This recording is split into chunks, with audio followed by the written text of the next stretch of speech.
I hear them yelling to my brother, "Where's Yusuf? Where is he?" To my right, I look, there's a dude with a shotgun like this pointing at me. He was on meth, bro. If I didn't have my friends, I probably would have went absolutely crazy. He's like, if it hits 14 first try, you have to smoke with us tonight. And then he got it. I almost did, and CBass was like, "Don't do it." After that experience, though, I was like, I'm never putting anything from my family or any of my information on the internet. There was always this one answer and one answer only. That channel was made before FaZe Clan's YouTube channel. They were literally trying to like divide and conquer. Everyone went through something when we moved to LA. What you've built is just amazing. Like, just, you want me to put you on blast? Should I put him on? Look at his face.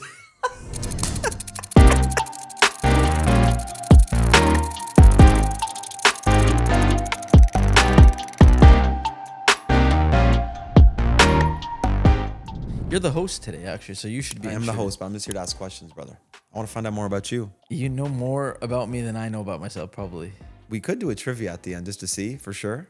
I really think you'll win. This is, I think, the 20th episode of my show. Really?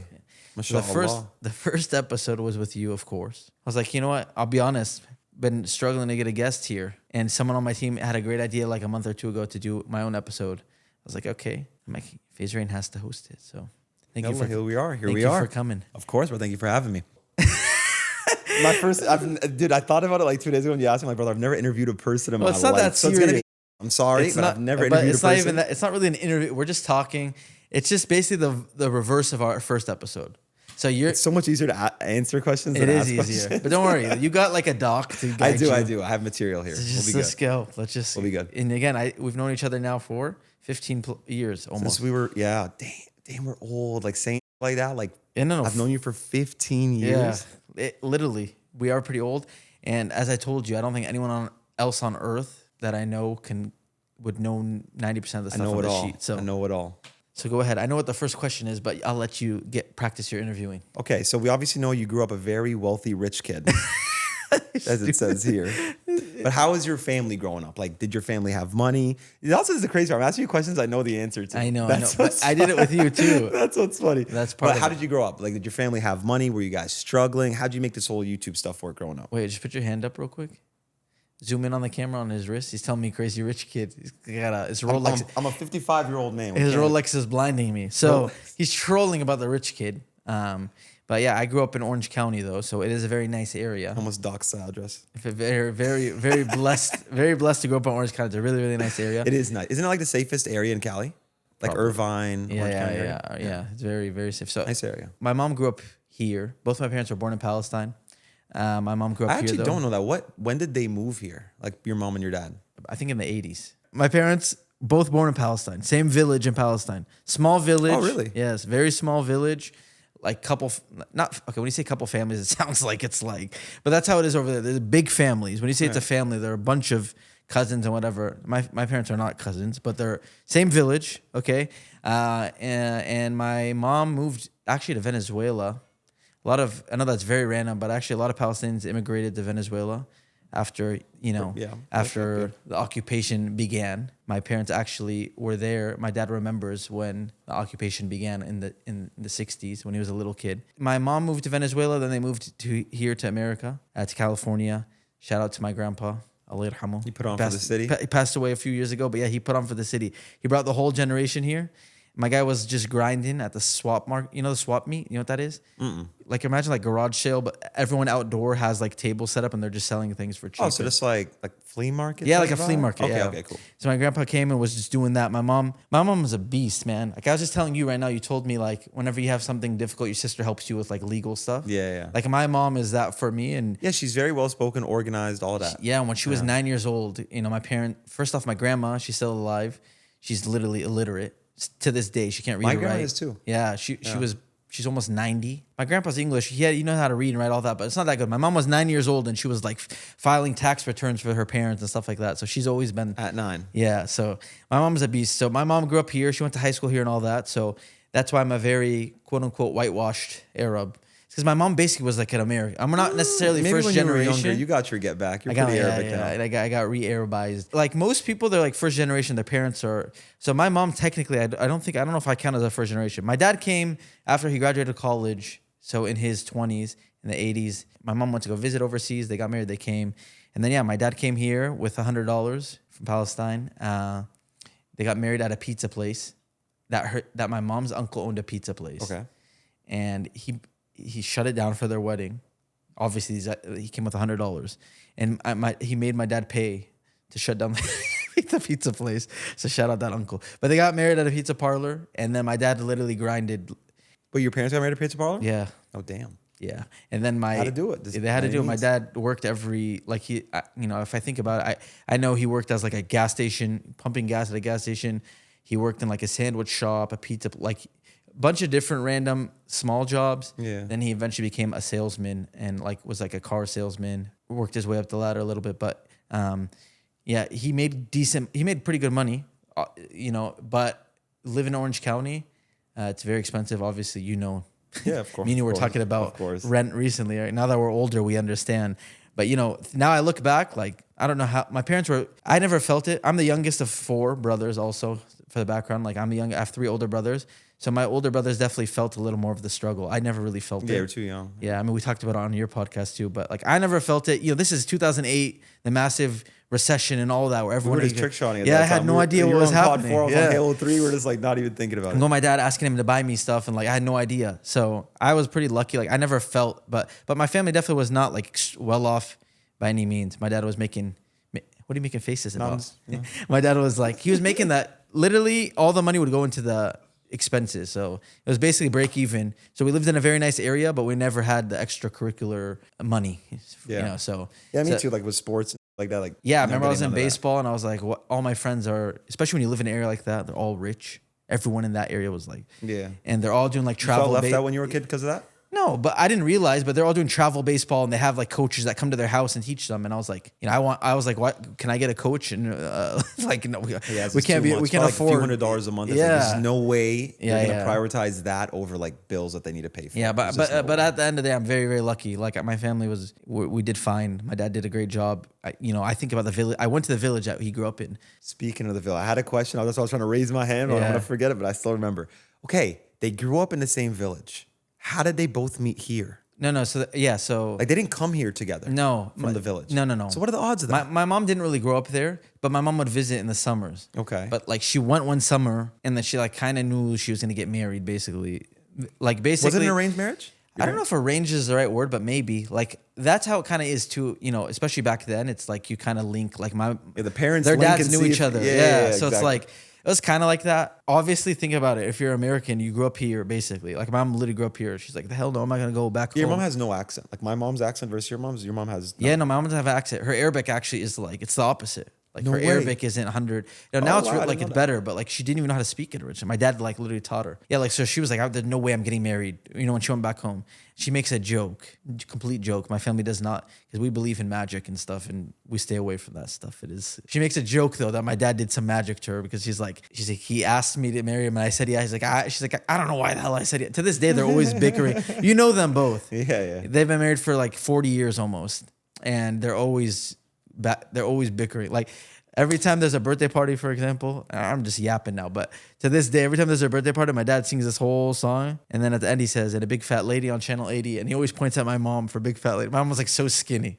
And my mom will flip him off here. And like they have this. That's awesome though. Like when you have those type of relationships where they like talk. It's not too serious. Like that's how I am with my mom. Like we don't have the traditional relationship. It's like we're just trolling. Yeah, that's how I'm with my parents. But to answer your question, that's the background. So I wouldn't say definitely not a rich like you tried to play. But we were very blessed to live in Orange County. My dad did a great job, and my mom did an amazing job at the house. And yeah, that was it. I have 3 older brothers, and I'm the youngest. So how did your siblings feel about like when you were playing games and stuff? Did they judge you in any way for it because you used to play baseball and you started playing video games? So they're actually, dude, all my brothers. I'm gonna try not to say their names because I forget we're recording. But my second oldest, who you know him, he was actually he played like professional COD like in like early 2000s. It's called like people might know that name.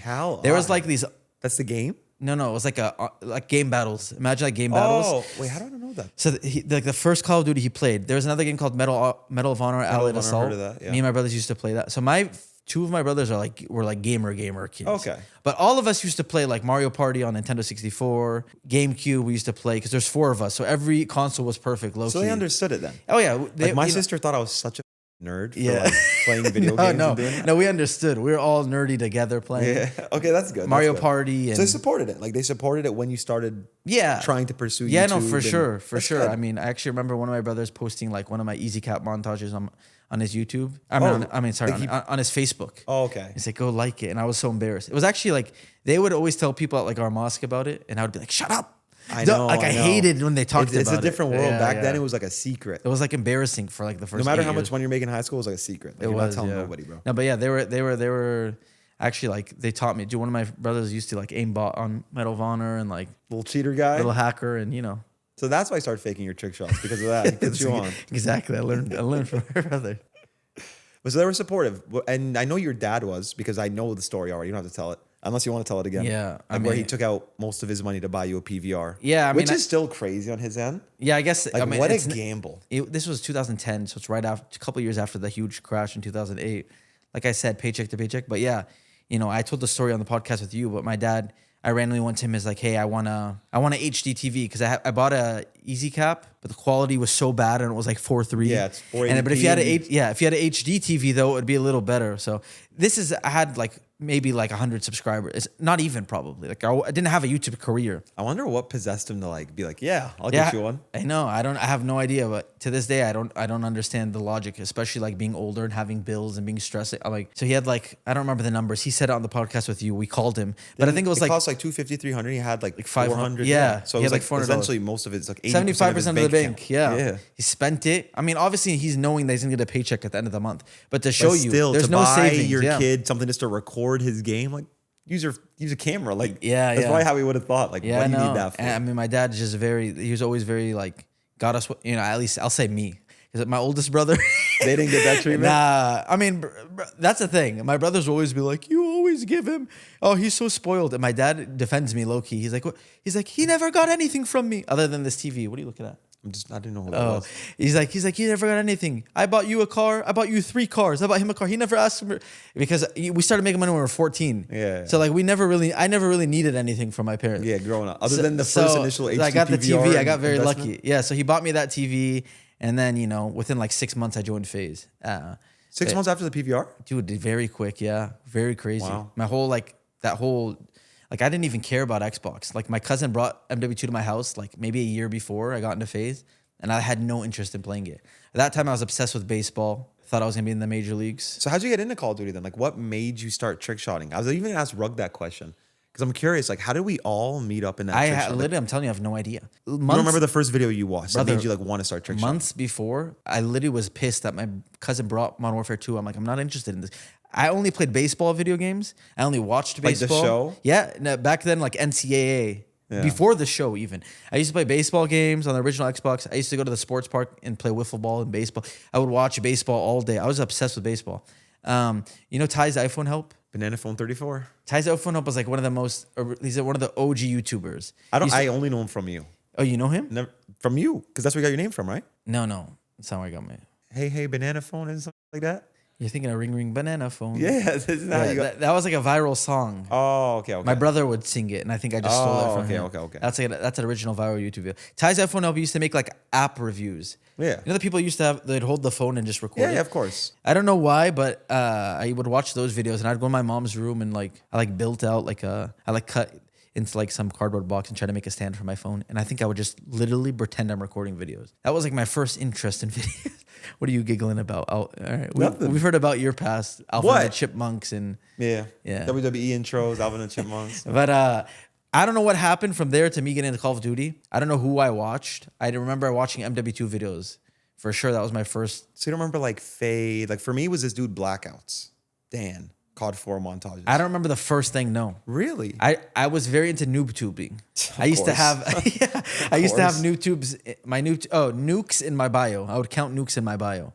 So I used to watch like G Unit 1 through 3. He wasn't on the first ones, but I used to watch the world's fastest nukes.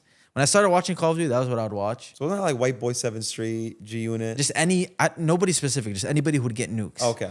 The first time I started really like fanboying was when I found FaZe. So FaZe dropped a montage called Our War when Black Ops 1 came out. You weren't in FaZe at that time? No. I was I became the biggest fanboy on earth. There was like 2,000 or 3,000 subscribers, I think, when they dropped that montage. From that point, I just Who the became hell's even in that montage then? Tommy, Ghazi, Gutless, maybe. It's like the OG roster. Slasher, probably. Magic you think Magic's in it? No, he's so OG that I don't think he was around when I was watching. He was already out. Which is, people don't even know actually how deep it gets with the fake. I know the word OG used to mean like people that were in for 3 now months. OGs, people that watch this in Newport. Yeah. It's like if somebody watches at Newport, it's That's like, oh, crazy. OG That's why fan. I'm like, I was talking off camera about Slasher earlier. I was like, yeah, like he's like he was an OG in 2012. Yeah. To be an OG in 2012 is like, that's when I first found FaZe. It was like a random group, like 10 people. You would just remind me, I have to say it because it's crazy. But I joined, I was doing a little bit of competitive sniping before that. Like, see, now I'm tripping myself out because this was way before. This was in like 2010. No, before, bro. Basically, the reason I'm bringing this up is me and this kid in my class, his name was Hector Rodriguez. There's no Swear to God, swear to God, just like Optic Hex, and you might even watch this. I've seen him online here and there. Me and him in my middle school, we made a random clan and we would snipe on like it was called FaZe Snipers. Spelt the same way. FaZe with the exact same capitalization. FaZe Snipers. You can find the channel. It's still active right now. That channel. But what are the changes? That channel was made before FaZe Clan's YouTube channel. So whoever made that channel, Hector. If he made it FaZe Clan, for example, instead of FaZe Snipers, who knows if that would have changed? You know, we would have never had FaZe Clan. Wait, do you actually understand how insane that is? A dude named Hector Rodriguez technically made the original FaZe. He did. And then a dude named Hector Rodriguez made Optic. FaZe is... So the only thing he added was I-Z in the middle of the name, but it was FaZe with the exact same capitalization. I was in that before FaZe Clan's YouTube channel was created. So somebody had... Like, Tommy tells a story over them, like, deciding the name. No, there's no way they saw our channel.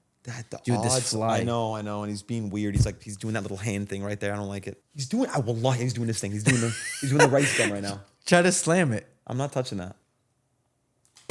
No. So just fun fact, I was in FaZe before FaZe Clan existed, and I ended up joining FaZe before SOAR even was created. That's how old. Because everyone's what like, does that do with anything? Because people always ask me, were you in SOAR? Like, did you ever join SOAR? I'm like, bro, I joined FaZe before SOAR was even a channel. Yeah, SOAR, like, I think it was 2012, right? 2011. No, SOAR was created the day after I joined FaZe Clan. I swear to God. You got weird lore, I joined March 6, 2011. SOAR was made March 7th, 2011. That's crazy. But yeah, I became a big fanboy of FaZe in Black Ops 1, our war montage.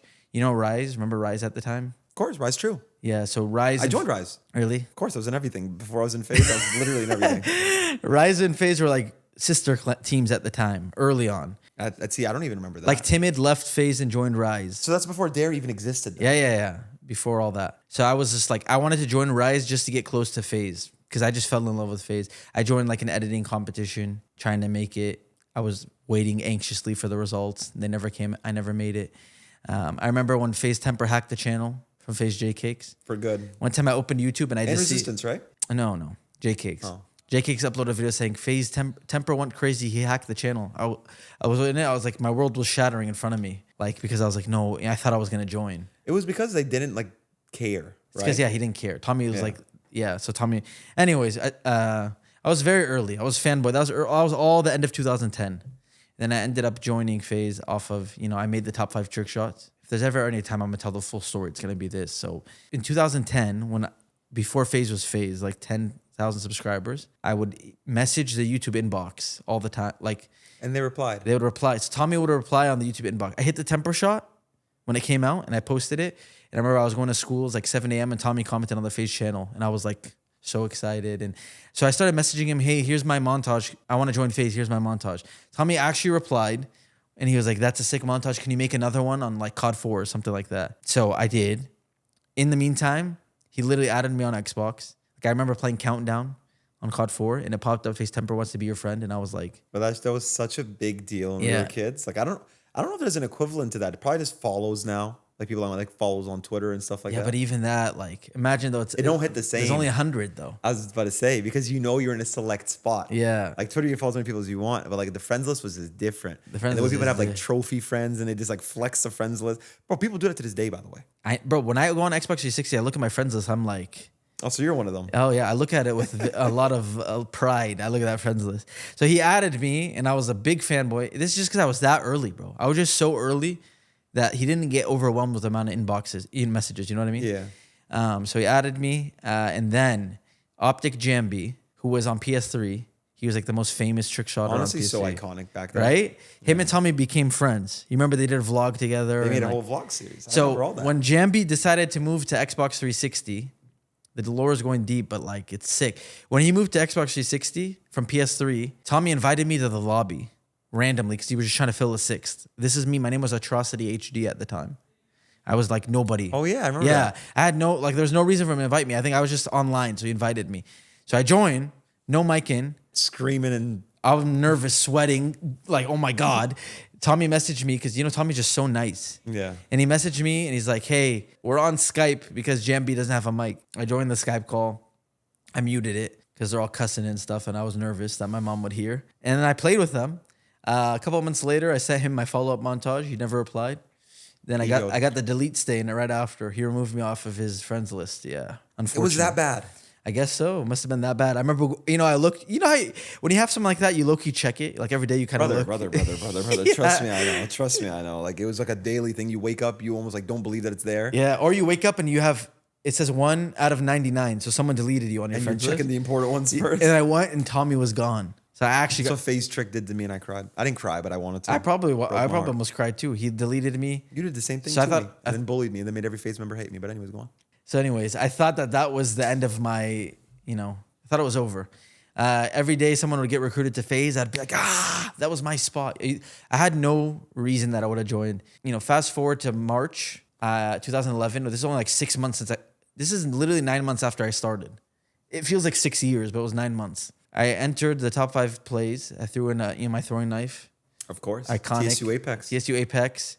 Resistance was in the lobby. So I don't even remember how I got into TSU. I can't remember any of that. My memory is cooked. I wish I had your memory. Wait, so TSU Singh, he was still on the team, right? Yeah. Yeah. Yeah, I don't know how I got into TSU. I have no idea. Somehow. But you joined Dare after. Yeah, so somehow And you hit that high rise thing with the double Rangers. Yeah, that was in my intro montage. So somehow I got into TSU in between this time. You replied to my comment. When I got deleted till this point, I don't know how I got into TSU, but I did somehow. So then I got a little bit of clout, you know what I mean? Because you're in TSU. So I started playing with FaZe people. Then Dare came out, and Dare was like the biggest thing in the Dude, I'm world. not gonna lie, when the Dare trailer dropped, Oh my God. I switched sides so quick. Same, by the way. I actually was like, FaZe, like Dude, Dare is Dare up. became Like I thought so- Dare was so sick. Dude, whatever they did, the editing, it must have been the editing or Dude, it was whatever. like a movie. It was like when Dare dropped, I swear I got like goosebumps. when yeah, I it watched took that over the first time. community. Yeah. So then I quickly joined Dare. Dare Farrell recruited me. Yeah. And then I think within a week I left and joined FaZe. So in the top 5 plays, I made the top 5 plays. Tommy's literally commentating. I was number 5. He said we have Dare Apex. TSU Apex. No, we have Dare Apex. He said that? Yeah, but my clip was me and TSU. So it was right after I joined Dare. But the clip was me and TSU. The next day I joined FaZe. So it was all, it's just all But over what the made place. them recruit you? Yeah, so exactly. So what I was gonna get to is I got in the top 5 plays. I messaged Tommy and I'm like, hey, thank you so much for putting, because I still had him on Skype because he added me to talk to Jambi. Forgot to delete you there. Didn't delete me on Skype. I got lucky. So just look at how lucky I got that he added me on Skype. And I never said a word on Skype. I pretended I didn't have a mic because I was nervous, squeaky and cussing and all that. I messaged him. I said, thanks for putting me in the top 5. He's like, yeah, nice clips. He's like, what other clips do you have? So I sent him a Dropbox link of like all these other clips that I was going to submit the next week. I went upstairs to help my mom. I always say this because my mom never asked me to clean the house or like, I never really had chores. For whatever reason that day, she wanted me to help clean the bathroom. I just never did. It's just so weird because I remember going to clean the bathroom. It's like a very strange, like I don't ever like clean the bathroom like that. I'm a spoiled little kid. I apologize. But I literally up and I'm like just thinking about it. I go back downstairs and he's like, are you there on Skype? I'm like, yeah. And he adds me to the FaZe chat. And then he calls the FaZe chat on Skype. And at that point there's like 13 people. We all know how historic the FaZe Skype chat is. At this Skype time, chat. imagine you're the biggest fanboy. Like I'm telling you, leading up to this, every month, every time FaZe would hit 1,000 subscribers, I would comment on the channel comments. 12K heart, 13K heart. And like I'm the number 1 fanboy. Yeah. I promise you. That's the what I number 1 loved fanboy. about FaZe meetings. Every person that joined was like not only the next up, but also the biggest fan at the same 100%. time. I was the number. So I get in the Skype chat. I think I'm more excited to see Gutless's name in the chat. You know what I mean? I'm like, oh my God. And he asked me if I want to join FaZe. And like, I still was pretending I didn't have a mic. So I was like typing. Yes. Like, so I think he's all of our favorite. Gutless? Like all the OGs. Yeah. Gutless was so He's like sick. your favorite's favorite. Like every time. 100%. So I just got very lucky. within 7-8 months, somehow got a easy cap HDTV. After? No, I'm saying like within 7 months, all that happened, and I'm okay. in FaZe somehow. Okay. So for me, I just feel like I don't know how I wasn't a big, it just happened like that. Yeah. I got very, very lucky. I was just very early. So I got I was 14. So yeah, that's a very long answer to, I think, your question of how I found FaZe and found it. This is a yap. It took like 15 minutes. This is the yap session. Did I do good not talking over you? You did. I'm did trying to good. do my best behavior, bro. I swear to God. I'm trying not to I'm the one over you. I'm jumping ahead, coming back. But yeah, that's the story. Your face reveal. What made you finally want to show who you were as a person to your audience? Because I get it in the beginning too. It was just the trick shots. It was barely even the voice up until I think it was like 2010, 11, straight trick shots. 2012, a little bit of voice, like, Yeah. some videos. Yeah. And then 2013, I want to say, is when people started to see our faces, right? Yeah, when we started doing live comms on Black Ops 2. I didn't show my face to MLG Anaheim. Yeah, I remember that. I got a perm for that. Oh my God. I made my hair straight. It was the most busted thing ever. But I deleted that video one day later. It's so I have a picture of you on my phone from that day. Chill, he said. I joined at like 60K subs. It exploded. As I was joining, it exploded. One of the first iconic moments in FaZe history, I know you know as a FaZe fan, was at 300K. FaZe did a face reveal. There was 100K too that was deleted. So that's I mean, actually we probably could talk. It doesn't really that's matter. part of the lore. There was a very popular FaZe member at the time that was a little Technically the GOAT at that time, yeah, for sure. and he got a lot of hate in the face reveal because he was a little chubby. But it was honestly like, But he wasn't even bad. chubby. Like, and this is how the internet was in 2011. So this is actually part of the lore that I forgot about. He was a part of the first face reveal. It got deleted because he got so much hate, even though he didn't even. There's nothing You wrong weren't with even him. hating on, they're just trolling. Like, Yeah, they were but just that's how the talking, internet and he was. Didn't want the video up. So when the 300K face reveal came out, a lot of people did it. I was one of the people that opted out of it because I was nervous. I just didn't want to show and myself. you came out as Drake in 2013. I was self-conscious, nervous. I remember him coming at me for not doing it. Who? Well, you just said his name. Oh, my bad.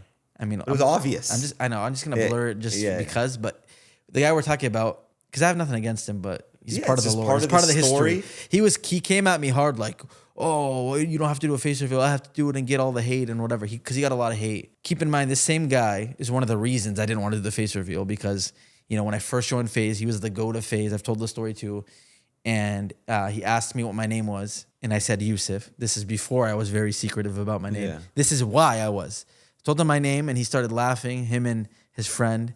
And then, does your mom wear a... Jason, right? Yeah. Does your mom wear a... Not the Ween. Not Jason the Ween. He was probably 8 years old. He was literally he was in the sack he was probably at that 3 time. years old at the time. He's like, does your mom wear the headscarf? Because I'm Muslim. He found out that I'm Arab and I'm Muslim. He's like, does your mom wear the headscarf? I said, yeah. And he started making fun of me, whatever. Literally, by the way... You know that Tyler the Creator tweet where he's like, how do people get cyberbullied? Just close your eyes and yeah. That tweet was literally me. Like, I was sitting there like shook. It's my GOAT. You know what I'm talking about? Yeah, it's just... I turned off my Xbox. I don't know if I cried, but I think I might have cried or I was this close to crying. Yeah. Like, literally. Like, No, they don't get what that feels like when you're like... I mean, I'm sure actually there's kids now that like look up to certain people. yeah. I mean, I always just use like LeBron as an example. Yeah. Imagine you're the biggest Lakers fan, the biggest LeBron fan. Or you finally join the Lakers and that's your LeBron said first some interaction. racist to you. Yeah, Like, you're gonna be just sad. makes you feel like a loser. Yeah, for sure. So that's what happened. After that, I never told anyone my name, never told anyone about me, nothing. Yeah. I was 14. But to be fair, also like in his defense, Yeah. like, he was a stupid kid. Yeah, We're all stupid I kids. don't We all blame said him. stupid. I don't right? blame him, but just when I look back now, It's just you're telling the story, and that's the person that it happened to happen. You have nothing against him probably today, I would imagine. No, of course I Yeah, don't. like 0%. it's just a story. It's Just a story. That, and then also, I got hacked early on. And when I got hacked and swatted and all that, I was like, I am not putting any personal information. I don't want anyone to know anything about me. It was a combination of the two. that was when they took swatting so serious. yeah. Now it's like they'll do a check. But if they have a vibe that it's just like you're a YouTuber or creator, they're not going to be as like OD. no. But back then, Yeah. have you told that story? What? Like just your parents having ARs pointed at them, you having ARs pointed at you. Yeah. Did I tell on with you or no? Maybe. I That's got- crazy, especially like Yeah, brother. that If that happened to me when I was like 15, my mom would never let me do anything on the internet. brother, ever yeah. again. So I mean, It'd be over. I'll just tell the story. That is the second part as to why I never said my name or anybody who's like an old viewer knows my name was like a mystery for like. Tell Doug There was Martin. like, yeah, which Love we'll him. get to that, right? It love was like a mystery. No one knew what my name was, and everyone was very curious. They'd always ask me, "What's your name?" And I just would ignore it. I just literally ignored it for Like years. Apex. What are you talking Yeah, I about? just ignored it. And you guys all call me Apex, anyways, right? Anyways, when I was 16, I got swatted once before. Someone said we're kicking your door down or something. You're gonna need a new door or something like that. I saw it on Twitter. That's the craziest threat ever. Yeah, like literally. it's so subliminal. So it's like, what do you mean I need a new door? Then the SWAT team just comes kicking your Said door you're down. gonna need a new door. So I'm like, okay, I know that means I'm gonna get swatted. So I called the police department and they're like, we're already outside your house. Just come outside with your hands up. You're fine. This is in broad daylight. Me and my brother walked out like this. They came out. They searched my house. They left. We were all good. My mom went door to door because also we're the, let's just be real. We're the only Muslims on our street. My mom wears a scarf, so people are like, why the hell were the cops out there? There's some stereotype there that people are, so my mom went door to door, told everyone everything. Oh, that's just, well, but whatever. A couple months later, it's funny. It's like I got a new car. You remember the car? My first car. You know it. Your first car? You'll remember it. Your first car in Newport was an M3. No. Early 2016. Dude, honestly, I was so fake when it came to cars. I might No, not. by the way, I don't care about cars at all. I don't even know why I got this car.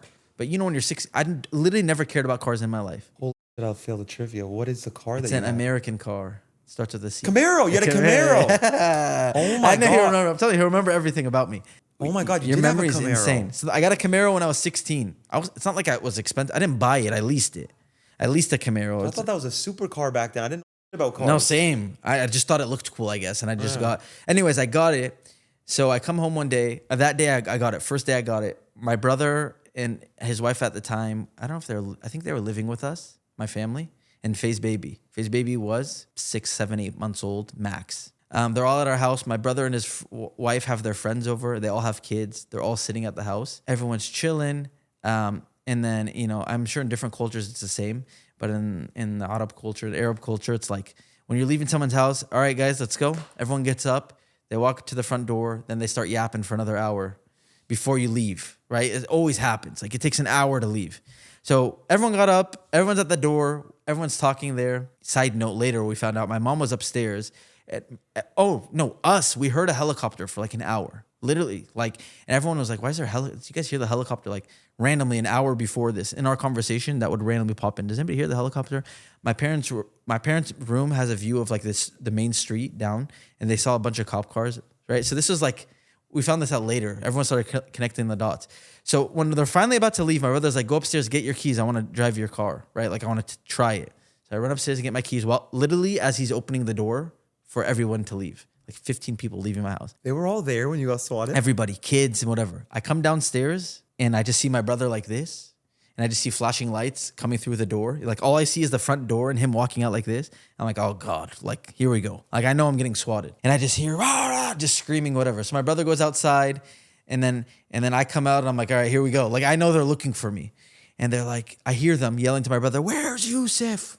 Where is he?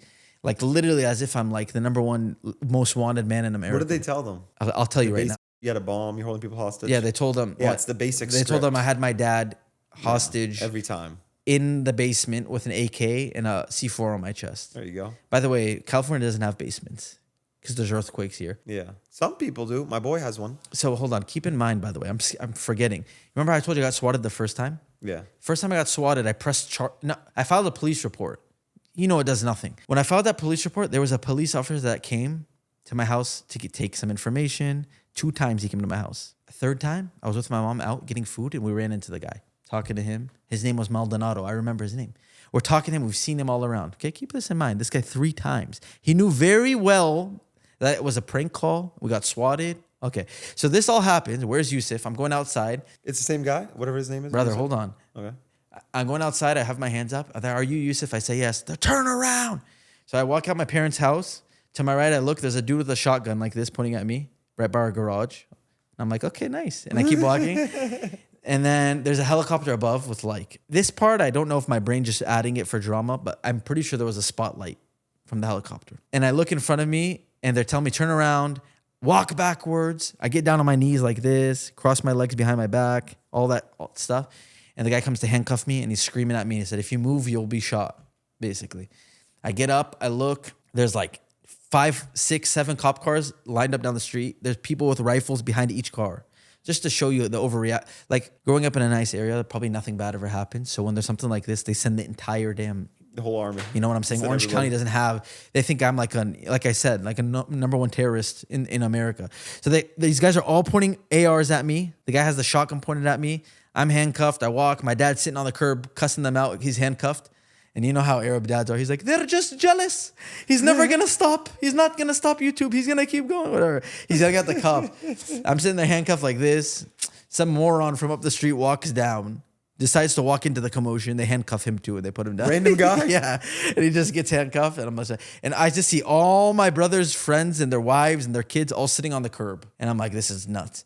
And then Maldonado walks up to me with an AR around his neck, strapped, holding an AR. And he's like, you look familiar. That's what he said to me. I looked at him like, are you? Dude, I literally wanted to take his gun and, unload it and put it on the floor and say, buddy, there's no violence needed here. That's how I wanted to. I couldn't believe when he said that to me. I'm like, you didn't think you could warn the police department? Hey, maybe we don't need a helicopter, 10 cop cars, and 40 rifles. There's been one prank call here like before. Two rifles will suffice. So anyways, long story short, the guy's pissed at me, the other cop. I'm like, it's a prank call. Like they called. He's like yelling at me. Why would they call? I'm like, why would I want? He's like, we're wasting resources. I'm like, what? What are you yelling at me for?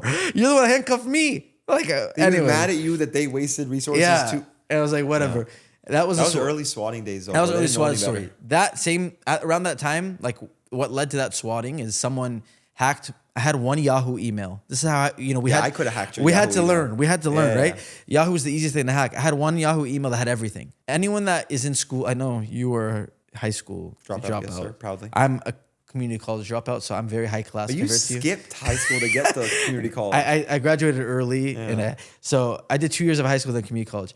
My point is total 2 years of high school, and then I did like a year and a half community college. Just 4 years. So hold on, you did just freshman year. I graduated early. Whatever y'all call it after for sophomore year. Sophomore, yeah. And then you didn't do junior or senior. No, there's a test in California you could take. It's like an equivalency of a diploma, so you could graduate 2 years early. So I did that literally the first quarter of my sophomore year. So I've never heard anybody else with that same story. Yeah, it's California. A lot of people do it in California. It's a test offered here. So I did that when I was 15. Right after I joined FaZe, I did that. By the way, skipping the stories like going back and forth. I got cut from the baseball team because I was an all-star in Little League. I made the all-star team twice. What's Little League? What age? Little League is like up until like high school. Okay. Then it's like middle school. Then high school people get bigger. That's varsity. The fields get bigger. I got cut from the high school team, and then I joined FaZe like 3 months later. So it's still called varsity in baseball? Yeah, varsity junior. So I was happy I got cut. But this is after all that. Right when I was 15, I took this test in California. I graduated. I was going to community college, right? And I was just making videos all day. So I got hacked. My Yahoo email got hacked. It had my gamer tag. Thank God I got that back. But I had my gamer tag, my Instagram. They hacked my Instagram. They started posting like swastikas. I remember. I was on Rundown. I swear to God, I was on Rundown when I saw that. Yeah. I know exactly where I was. That little hut off the spawn. I swear to God, I was laying prone in there looking at your Instagram. Yeah. I'll never forget. You saying the swastika, this like sparked. No, it's crazy. They posted all this crazy stuff. They emailed all my teachers from my community college. So crazy. Saying crazy stuff to my teachers. So I had to have my brothers like email them. Those kids were so bored. I know. So my brothers would email them. My brothers emailed them, my teachers for me. Everything got hacked. Everything from that one email. So, at the time, they're like 14-year-old kids that just want attention. Yeah. So shout out. Do you remember Aspros, the editor? Of course. He's from Greece. So this random editor from Greece, he was a beast. Anyone that knows him. I don't know how he found out who the hacker was, but he found out who the hacker was. And he found out. Do you know his name? No. And you scared to say his name? Oh, I do know his name. What is it? I'm going to blur it. His name. I don't know that guy. Yeah. Because I know most of them. Aspros sent me the kid's grandma's house. And I tweeted out the picture of the kid's grandma's house. And he started freaking out. And he deleted all his tweets about me. He begged Aspros, please tell him to stop, whatever. Like the second he got a little taste of what he was doing, the kid stopped. And he was fully anonymous? Like he didn't have his name or anything? No, I don't know how he got it. They had to have been like homies or something. I don't know, no way. But after that, now I have 2-factor authentication. I literally have an email for everything. You are the same. We have passwords written down everywhere. We don't know our passwords. We have 80 emails. Like we had to learn the hard way. After that experience though, I was like, I'm never putting anything from my family or any of my information on the internet. Like I was, so that was a big part of it also early on, along with the story of our friend at the beginning that made fun of me. So that was why I stayed pretty private that whole time. But to your point of Doug Sensor Martin. It was hilarious. When we're in the New York house, it was so funny, He's making a cut come on Advanced Warfare. Exactly. And you know what map it was on too, right? No. I don't even know the map. I don't know the name of it, but I can picture it. Yeah. It's the one that there's like little spots you can like fall into. Yeah. The map. Yeah. And he's just talking about us at the FaZe House. Talking about Yusuf. He said something Yusuf. He referred to me as Yusuf. Even me, nobody calls him Yusuf. I'm listening. Not a I'm soul. I felt like it was weird. He's never in my life called me Yusuf. You guys thought it have was so funny. nobody in our world calls me Yusuf. Nobody. The only person that does is CBass. And I know you're gonna roll your eyes. I love him. But I saw you say recently that you forgave CBass. I do forgive I love him. CBass. CBass, I love you. If you see CBass is the only person that has Those are ever heavy calls words, me my Yusuf. friend. He goes out of his way to call me Yusuf. Nobody else does. Nobody else does. What's he up to these days? He's working at Tops. What the hell's that? You know the The sports trading. cards. Yeah. That's actually in his lane. Yeah, OD. it is. That's I'm crazy. happy for him. He has social media stuff for them. But he called me Yusuf, and I was like, I've never asked him about it, but I feel like he must have been trying to like get some clout off of that, leaking my name. Like he just did it randomly in a cutcom. Anyways, I love Doug. that was It's fine. censored. That was so We forgive random. It was Doug. just so random. I was just like, I could see him just saying it without even thinking about but it. he never called me that. It doesn't make sense. Anyways, Maybe he just had a brain fart. yeah. So Doug's a good guy. So that was that was life up to we kind of went into the New York house, but yeah, that was to 2012, 2013. So I showed my face. Your original question was about me showing my face. That's why I didn't show my face. It was partially, I think, why. Anyways, I ended up going to MLG Anaheim in And we all had to. It was over then. 2012. I did when I was a fan, like very new into FaZe. Yeah, I went in 2012. That one that I met you at, not your first one? No, it's my second one. I Wow. went in 2012. My brother took me because my mom was scared. Oh, and Tommy and Banks were there, right? Yep. And No, Tommy and Fakey, not Tommy Banks. Banks wasn't. not Banks. Yeah. Yeah, Tommy and Fakey. Tommy and Fakey and CBass. Because I remember a story that I'm not going to bring up yeah. where something No, almost... we could talk about it. Really? And CBass was there. Okay. So that was the first time I met anyone. And then when I saw Tommy in person, if you guys have ever gone to like a sporting event and you see like that player that you're always watching on TV, it looks so weird to see them in person. That was the first person I ever had that feeling with. It was with Tommy. I was looking at him. I was tripping out. That's actually how... Well, I'm sorry, this podcast's not about me, but I'm saying that's like when I stopped looking at people like that. Because you just realize everyone's just a human, yeah. Yeah, like it took everything away from me. Yeah. So that's why I've never like tweaked over nobody I've met. Nothing. It's like, but we're all humans. Everyone's like, human. Yeah, everyone's 100%. the same. No, 100%. But you can admire and respect what people do, but putting people on a pedestal or idolizing is crazy. 100%. It's people, bro. So at that time I was a huge fanboy of him. He recruited me to FaZe, all that stuff. So I saw him. It was the first time. He's so nice. Hex, I talked to Hex about it actually. Hex, I was like terrified of Hex. I don't know what I did. Me and somebody, and I was like, I was a little bit of a scumbag back then too. Like I was like a hater / trash talker, behind on the Xbox mic. I was a victim of that. Me and Big whoever victim. I was, I don't remember who it was, but we might have made fun of Hex at some point. So Tommy introduced me to Hex. Bullet. Is that what it was? It's the bullet. Is that what it was? Yeah. I don't remember. I'm out of bullets. Oh my God. It was something like that. You're making me, It was that. oh my God. You and Fakey and Shift trolled him, yeah. See what I'm saying? This guy's memory is insane. I need to interview you for my life so I can tell my kids in the future things about me. But he said, yeah. So when Tommy introduced me to him, I don't miss bullets. I don't miss bullets. Yeah. Exactly Oh what my he God, said. I remember that. I swear to God, I remember that now. So when Tommy introduced me to him, he's like, yeah, I know him. And he was like pissed. I was like shivering. Because not only is he Hex, but it's like, I'm 15. And you like Hex is him. like 30 at the time. Yeah. Not 30, probably probably 30. I actually don't know. I have to figure that out, actually. I think he's like in mid 40s. No, yeah, he was like It's probably really good 30. for the rest of the Optic guys that he was older because he for was sure. like, we didn't have that. For sure. We had we had nobody with a brain. Yeah, who no, was older Hex, than I us. love Like, Hex. When I did my podcast with him, bro, I have so much respect for Hex. It's crazy. He's such a goat. Like he really is. But yeah, he was like, yeah, I know him, and he like gave me like a really like mean mug, cold shoulder. So I was so nervous when I met him. That was the first event I was at, and then I did a face reveal. I did my own 300K IRL setup reveal, face reveal, all that kind of stuff. that's why I got this here, right? What do you have? I keep him dogged, bro. Show I the keep him kid. dogged just in case. Hex is literally the goat. I You love never him. know, bro. We keep Hex right there. But yeah, and then 2013 is when we met, and that's when you did your face reveal, and then that's when we started doing Road to Kill Horrible day. Cam and Beat the Clock and all these live comms that took off for our channel. You remember Beat the Clock? I was, dude, when you did Beat the Clock, You're I probably was pissed. I was shivering in my boots. I was like, he's gonna literally But overtake. dude, that series was meant to end. Because I hit a 2-piece. It was over. That was the sickest series. I loved that series. You know bro. how happy I was when I found that? I thought I was over for me with Free For All Trick Shotting Live. I was so happy with It that was one. such a good series. We already talked about it on your podcast, but that's when me and you beefed a lot. We were very jealous of each It other. was, yeah, it's crazy. It was jealousy. It was more jealousy and competition in the wrong way. But then it ended up becoming healthy. It did. At some point, after the FIFA video, I don't know. So this You're being is so mean so in this is that getting video. into the New York house, and Actually, I'll let you ask, so I don't. You're right. Don't ask yourself your question. I don't lead myself. So how was it for you moving across the country from California to New York as a young? So as a young 2014, right? I told you I was in community college. I probably had like half a year left, and then you guys, we all met in Columbus, 2014. In the little woods area. In the woods area. Which kind of gives this vibe. I remember the house 100%. I'm sure you Yeah, do but too. we did. That's where we launched FaZeberry. Yeah. We had that multiple times. At Canes for the first time. We had in Arizona. We had like 12 people in there. Dude, that was awesome. That house. You know what I liked about that whole, just like going to events and like nobody like was on no weird ego. We just sleep on the couch. Yeah. It just felt like our version of like college, I guess. Yeah. No, I don't know. Those experiences. That was the best. Yeah. There's no egos. And I'm not trying to imply that people have massive egos now, but everyone there was a guy who always wanted the master bedroom, but it's fine. Like the rest of us, we just didn't care. Sleep on whatever. There's something about it. It's fun. It is. Yeah. I don't know how to explain it. People just got bougier with time too. Yeah. When people got money, they got bougier. Yeah. It's actually sad. To this day, like my friends, all my friends. Yeah. Like I have a really good group of friends. Amazing people, by the way. They're awesome. But like even if I go, like we'll still get one hotel room and like share. There's something fun share about beds it. and like it just reminds me like being a kid going on like school trips and stuff, and it's just I don't know. There's something. Some people would never. They'd have to get a suite for themselves, not just a hotel room, but a suite. I don't know. But yeah, no, that was fun. But after that trip in I think it was like June or July, we decided we were gonna move in. So I went to my parents. I talked to my brothers first actually, and I was like, at that time, I guess I'll say it. It's not a bad thing to say, but I probably had like $60K saved up, which is a lot of money. It was like I was like 18. Yeah. So like when you moved to New York? Yeah. So like I made good money already. Yeah.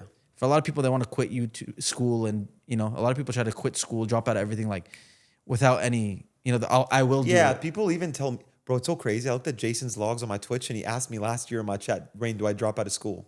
Yeah, that's crazy. Crazy is that? No, I mean, when he first joined FaZe, I was talking to him about that. Yeah, but it's like, if you have something going for you. But Yeah, it's like exactly. if you drop out with nothing there, nothing already in motion that's projected to make a lot of money, it's crazy. Yeah, because Like if you're making like even like 5K a month, 6K a month on something that could go up even a lot. less, but other things you have something, right? So yeah, that has momentum to grow a lot. Yeah, a lot of the people in my local community, like in the mosque, right? A lot of the parents will ask me that kind of stuff, or they want to like, oh, I want to do this, and like they think I'm gonna be like, yeah, drop out, but it's like no. I always say the only reason it worked for me was first off, I graduated high school early, so I had 2-year little head start, worst case scenario. And I told my mom I had like $60K saved up, so like clearly I was doing this for like 2 years. I had money, I was making money. So it was like it was a logical decision. I thought I'll pause school for a year. If everything fails, I'll just come back and continue school. That's exactly what my principal told me. Yeah. He had the most beautiful speech. I won't even bother trying to recite. I remember he told me that. Yeah. But exactly, you made money at that point. It makes sense. It's not just like I'm emotional. I'm gonna drop out, right? But anyways, yeah. So I talked to my parents, and then they helped me. I went to Cheesecake Factory with my parents. Sorry, I talked to my brothers, and they helped me with my parents. My parents didn't push back. My dad, my dad was like, do whatever it. you want to do, man. Yeah, my dad. I love my dad. My dad he's like, he always has been number one supporter of to this day. Mine too. I knew you were gonna say that. Right when I said it, I know I'm setting myself up. I mean, he is technically. He's a good guy. But he's my dad to this day. Like he's always following the views, and he's not as happy anymore. That's how Al used to be. Oh my god, sitting on Social Blade all day. I saw him recently at a family dinner. He doesn't ask me anymore after the FaZe stock crash and all that, which maybe we'll get to. Yeah. He gave up, but he's like, "What the hell's wrong with your views, man? 10,000?" The last 20 questions I did, I had like 10K views. I'm like, bro, I don't know.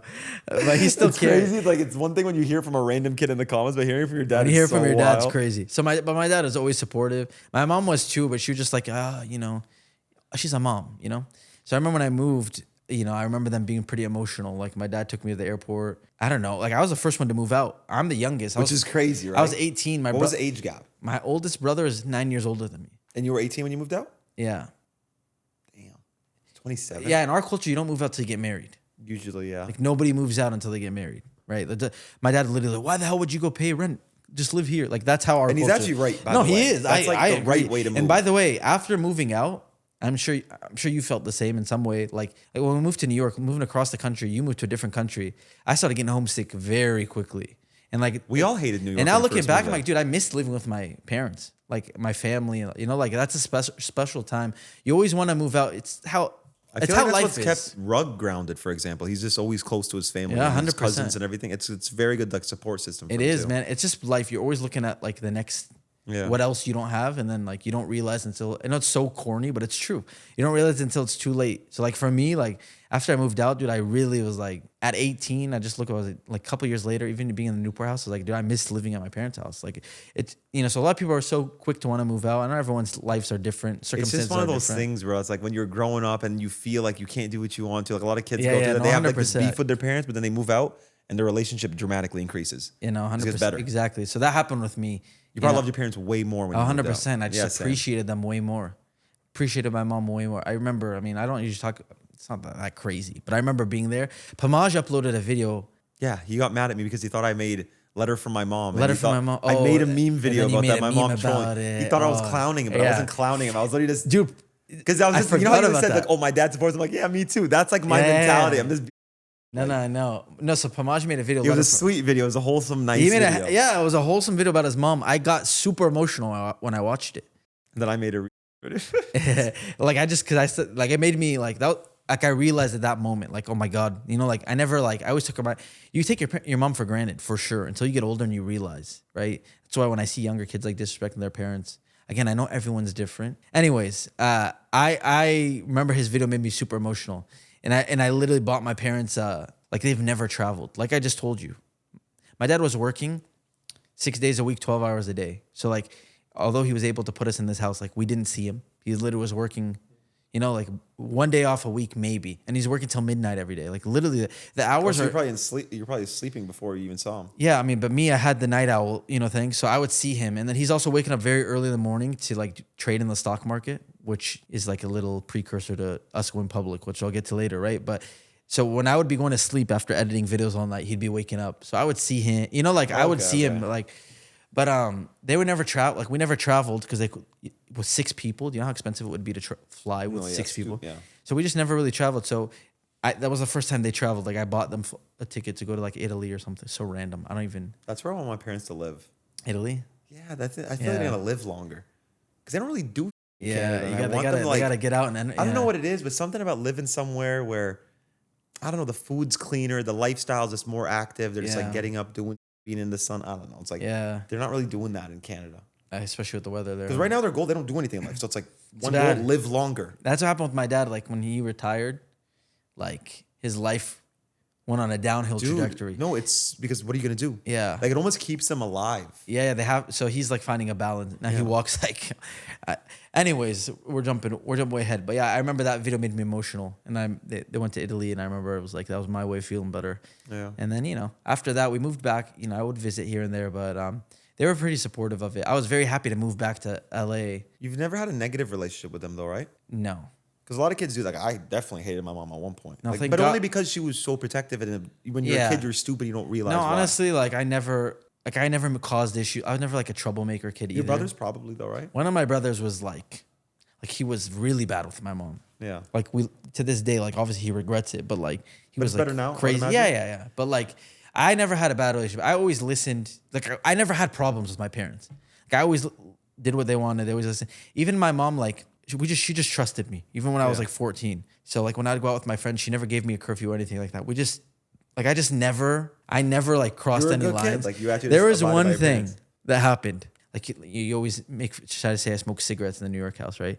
But I've never smoked. Damn, that's what I was gonna say. I was like, first and foremost, why do you lie to your audience? Yeah. And I was like, I forgot So that's the right. I've never drank in my life because and even there's a story actually. See now I'm the one jumping all over the place, but you referenced it. But about we never talked about it. A story that happened in my first MLJ Anaheim. I honestly was gonna bring it back up. I'm like, okay, we skipped there. We're not gonna talk about No, it. but this is a good. Wait, that's what this is about? No. Oh. But I mean, I was gonna say I never smoked, I never did anything. Yeah. That moment in Almost MLG did. Anaheim was the one time in my life I was like 16. At early MLG Anaheim, Tommy, Fakey, a few guys were smoking in the hotel. They would literally smoke in the hotel bathroom. I was at the door. Yeah. So I was sitting with CBass. This is me saying I never smoked weed, but this is the one time where I quote unquote almost did. I was sitting with CBass. I'm glad you did it though. I was sitting with CBass, and they're literally telling me, come smoke. I'm like 16. Pretty easy to probably sway at that time. You know, I was not as confident in like what I believe in, and not that I didn't believe it, but you know, when you're younger, you're like more nervous. You want to fit in or whatever. So I was low key like I had no interest ever in smoking, but like I almost did. And CBass was like, "Don't do it." CBass sitting next to me on the bed. He's like, "Don't do it, man. You don't need to do that." And I was like, "You know what? Okay, CBass." CBass. And I just after that moment, I just never like no one ever tried to like you guys never ever tried to pressure me to smoke. You guys, I didn't either for the first until the beginning, until the end of you, bro. But you know how I started, right? No, the Vape Lord Nord stuff. No. Bro, Alex came down one day, and I would always make like decisions off random number generator. I put roulette 0 to 36. He said, he's like, if it hits 14 first try, you have to smoke with us tonight. I never did. Oh, okay. I only smoked like 3 times in my life at that point. I hated it. Yeah. And then he got it. And then the next day he came down, he's like, let me do it again. I'm like, okay, what are the chances he gets it back to back? He got it back to back. So I was forced to smoke with him 2 nights in a row. By the 3rd night, I was a statistic, bro. 3rd night, he's like, let me try again. I was like, now I'll just come smoke. Yeah, and I've been smoking every day since. So you guys had never ever like nobody has ever asked me to smoke, drink. You guys have always been super like, hey, yeah, no one ever. This is early, I get why Alex wanted to with me though, because like it's different. It's obviously for me, it's like a religious thing, so everyone's very respectful of it. Yeah. This is early on. They didn't know anything about me at the time. They wouldn't have known it's a religious thing. They're just like, come smoke. Anyways, shout out CBass. He was like the guy that was like, don't fall for the peer pressure. So I was gonna say that was the only time I almost smoked. But what I was gonna see, I'm so sorry, guys. This episode's all over the place. But what my mom, the one time I ever did anything where me and my mom were like, is when we went to the MLG Anaheim, 2013. The one that I was at? Yes. Oh. And there was a girl that visited the house that was like an Instagram model. She visited the house and like, no, because everyone took pictures with the girl. It's not like, it was nothing insane, right? So first off, we're not supposed to, in our religion, unless it's a relative, like your mom or sister or someone, your wife, you're not supposed to like hug the opposite gender. You're not, you're right. So I was taking a picture with her, like I took a picture like that. I was like 18 at the time. I went to post it on my Instagram and I blocked my mom on Instagram because I knew I shouldn't post this. And I was like, my mom's going to see it. So I blocked my mom and post it. And then literally like 30 minutes later, she calls me and I just answer and I'm like, hello. Screaming. No, not at all. She's just like, what are you doing? I'm like, I don't know. I know I probably shouldn't have done that. And then she literally was just like basically like, you know better. So it was like the disappointment that hurt more than even getting yelled at. And I was like, all right, I unblock her. I delete the picture. That like, it wasn't a huge deal.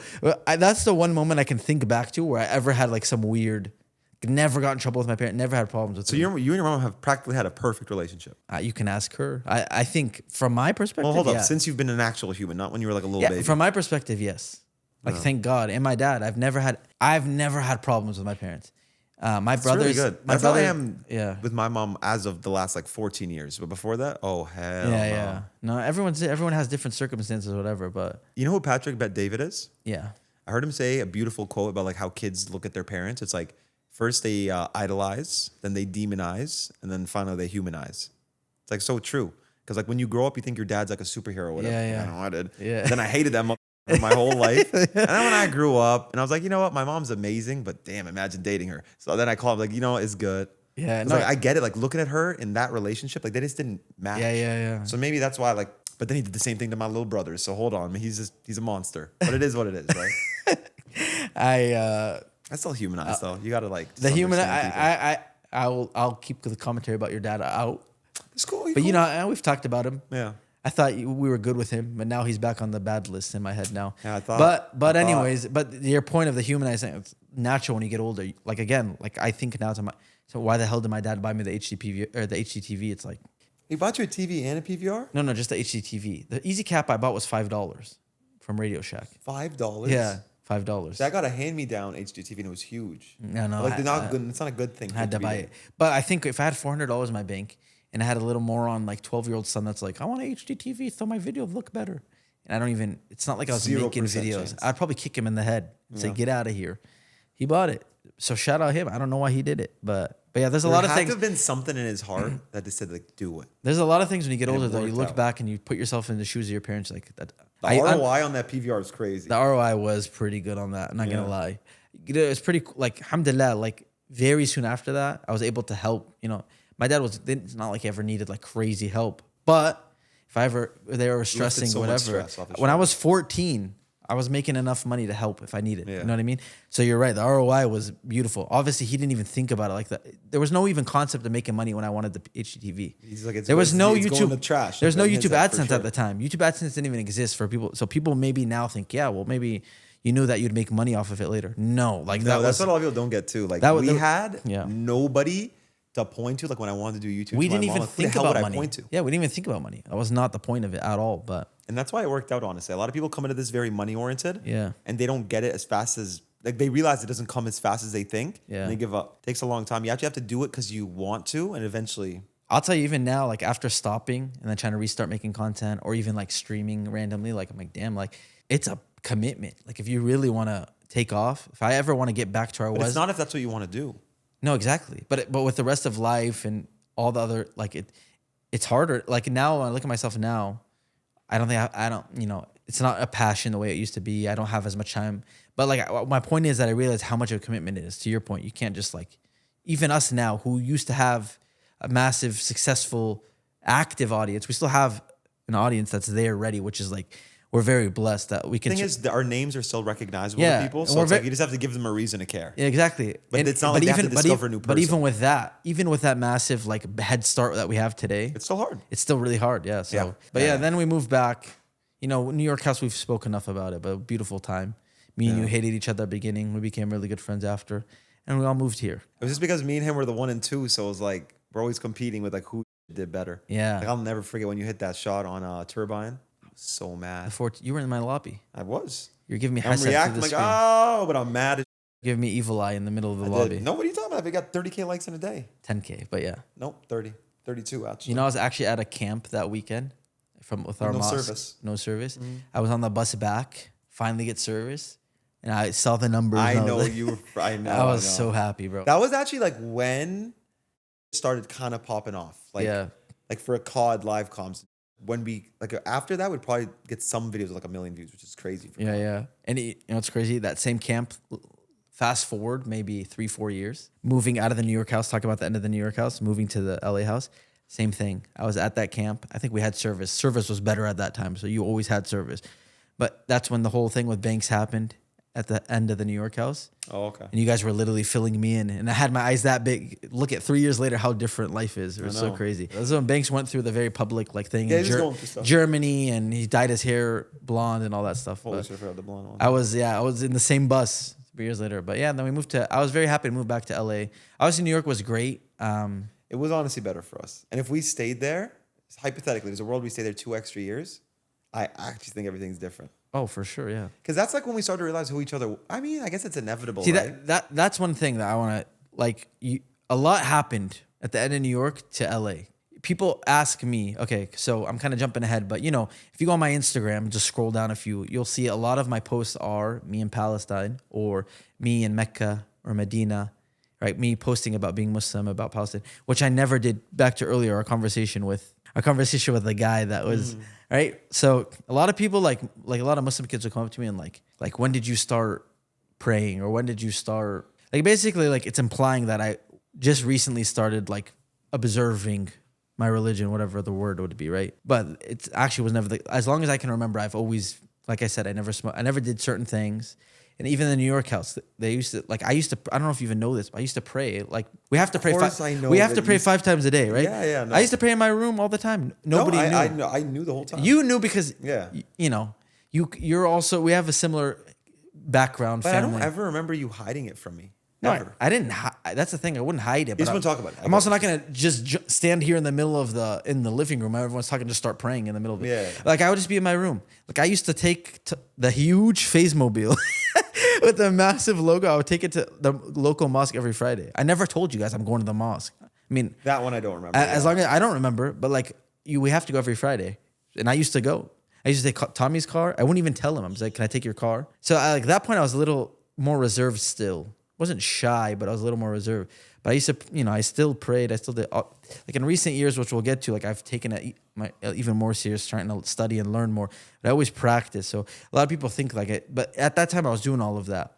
And I had a really good group of friends here that also I always say that's what I feel like kept you grounded, and that's why you never folded for anything else. Like Exactly. you never ended up smoking, never ended up being like, all right, let me just try to go out one time. Let's just see what happens. I'll drink alcohol one time. Like Exactly. It's because my friend. That was what I was gonna say too. It's because like they stood on those like literally because I morals was and values very the same way. exactly. We all had the same view of You're all life. extremely similar too. I like everyone went through something when we moved to LA. Yeah. You agree? Yeah, I was smoking way too much. Weed like ruined me back then. But everybody, even Adapt, we talked about it on my episode with him. Like he OD'd Did he say whatever the what? pills he was taking. Oh. But this is like, Banks had his own stuff. Yeah, quite literally everybody had something. Everybody kind of went. Everybody had like a little off couple months. Like I don't want to say went crazy. Yeah, Tico was ripping acid every single Not day. Tico, Shit I was- guess No, Tico- that's like a joke we told. Yeah. You don't remember the Rug thing? When Rug first came to the house, Alex just randomly was like, yeah, Tico's in his room ripping acid all day. It's so funny. And then Rug would always be like, are you okay, Tico? Like he had no idea. It's so I don't think funny. Tico. I think Tico maybe just. No, Tico, nothing. I think he just Tico's had fine. low emotional we all Yeah, he just we got all sad. did. Everybody got like, Everyone did. Blaze, I talked to him about it. I told him I think his thing was the music, his music career. But he's like, obviously he doesn't look at it that way. His thing for what though? like we all like everyone went off in a different direction in some way. Oh. Some people were like drugs and partying. Some people were like, if I didn't have my friends, I probably would have went absolutely crazy. Like, Yeah. for sure. And for me, I give credit to my religion. And if only they knew like the way the corporate whole, because it was still very there Yeah. at that time, No, You were always dealing with 100%. them and it was annoying. It was an interesting time. Yeah. I think the LA house though, like before, I guess it really kind of fell apart. I think the beginning of it was a lot of fun. I think I look back, we had some fun. That's when you told me that you were also Palestinian, Yeah. and I looked at you. You locked the door and told me. I'm like, no I way you didn't wait. lock the door and tell you. No I way just you told waited you. 3 years to tell me. I didn't even because we I lived didn't in the same house together, moron, and you never wanted because it to. was easy. It's like the same to me. It wasn't even like a secret. It was kind of like the same way I say I'm from Toronto, but if it comes up, yeah, I'm from Mississauga. So I just went with like Syria because it's like all I know culturally. Yeah, 'cause your But mom- technically I'm not. Your mom's Palestinian, but she moved to Syria. Yes. Yeah. So that's what I'm But saying. he told me that technically I'm this is like culturally this Syrian. is like but it was like a massive thing you randomly dropped on me. I was like, no yeah, way. you made it sound like I like hid everything. Yeah. But yeah, we had fun in that house, dude. That house, the shoes. Did we tell the shoe story on your podcast? And Oh, Brandon, yeah. crazy stuff we happened did. in that house where there was a guy in our house too that was He kind was of. on meth, bro. Was he on? That's insane. No, he said he did it one time by accident. He like said he was trying to like, I don't know, he was trying to do coke or whatever the hell they do, and he accidentally had meth. But then I guess he liked it a little bit too much, and he kept doing meth. And poor Tico, he was trying to help the dude. He was lying, saying his like mom He said his mom died, and yeah. all these things, and he needed somewhere to stay, and he was going through all this stuff. Tico had him yeah. staying in his room. And we I all told leave the- to the gym. He'd go through everybody's room, and just like Yeah, me he's and a Tico weirdo. talked about this on his podcast at length. Tico, dude, I felt really bad for him because he literally let this guy in. Guy lied Yeah. about his mom dying, and he was like I guess a meth addict. I don't Yeah. know. I mean, it's sad. That's how crazy that stuff is. Like you could do it by accident and actually Yeah. end up doing it. That's Yeah. the craziest part. It's like not everybody goes into that by choice. It's insane what it does to people's brains. Now it's scary for sure. I remember that was another moment where you and Blaziken called me because like I was so confused. for months leading up, we talked about like your guys' shoes went missing. And I knew they were there because we just came back from New York. Yeah. And I'm like, bro, I just wore those shoes. How could they be This gone? is when you- And I'm counting every person that came to the house. And it was only Amir from the gym, Tommy's friend, that like white blonde dude from the gym also, and that guy. It was nobody else, but I'm like, there's no way it's that guy. He's so nice. Yeah. He didn't even come to my room without permission. We're Yeah. all going up. He's just standing there. Like, bro, what are you doing? He's like, nobody told me to come. I was like, bro, just come. What are you doing? Bro, that's when you guys were all in your hype beast era. Massive hype Unfortunately, beast. yeah. So you guys had like tens of thousands of dollars in shoes and Gucci and all that stuff. Don't remind me. So their shoes were literally going missing. I didn't have any shoes to steal. So I didn't lose. Not the zebras? No. You didn't have Oh, those I yet? did. I got those from Goat though. I didn't buy them. Goat sent me them for free. But yeah, you guys had your shoes missing, and it turned out to be this guy and then it turns out his mom was alive, and I He think also that thought was. me and you hacked his phone. Oh yeah, he thought me and you Because were. the Apple TV. He thought me thing. and you were He's- spying he's on him. insane. That was He's our. like, I'm not stupid, Nor. I know you and Apex are on my phone. I was like, what? I was like, where did the 50 Cent meme? That was me. I was like, yeah, I know. I was so I was like, where did I confused. come from? Like, we're nothing but nice to this guy. So That, it's so that random. was our first. I think that was our first experience. And then after that, the stories have only got more insane. Sometimes someone will say something or remind me of something that happened at FaZe, and I'll be like, I cannot believe I forgot about this story. Because there's so many. And it's literally like a once in a lifetime most insane story ever. There's so many of them. Anyways, I like the house. Looking back, I don't remember much about it, but when I watch all those videos and stuff, like I start to feel the vibe that like I remember being. I don't remember. I enjoyed that house. I know it was like Newport or New York? Newport. Yeah, I did too. I know it was like kind of the downfall in some ways, but honestly, it was really In all ways, yeah. But honestly, it was like we had fun in there the first couple. The first quarter was great. Everything after that. But this is what I was gonna say too. A lot of people might not realize when it comes to like corporate and how it affected us. It wasn't just that we had a corporate entity helping us do stuff. They were literally trying to like divide and conquer. Yeah. Like I don't know if you remember the comments with like would always pull me to the side, tell me all the bad things you were saying about me, which I know you probably didn't even say. He would just make it up. Like you talk about me to Seb, and he would tell me, yeah, but you're the truth. This guy's just talking about you. And I know he'd do the same thing to like Banks and you and everybody. Like he literally would try to destroy relationships. No, I mean and then you wouldn't even know what's true and what's not true.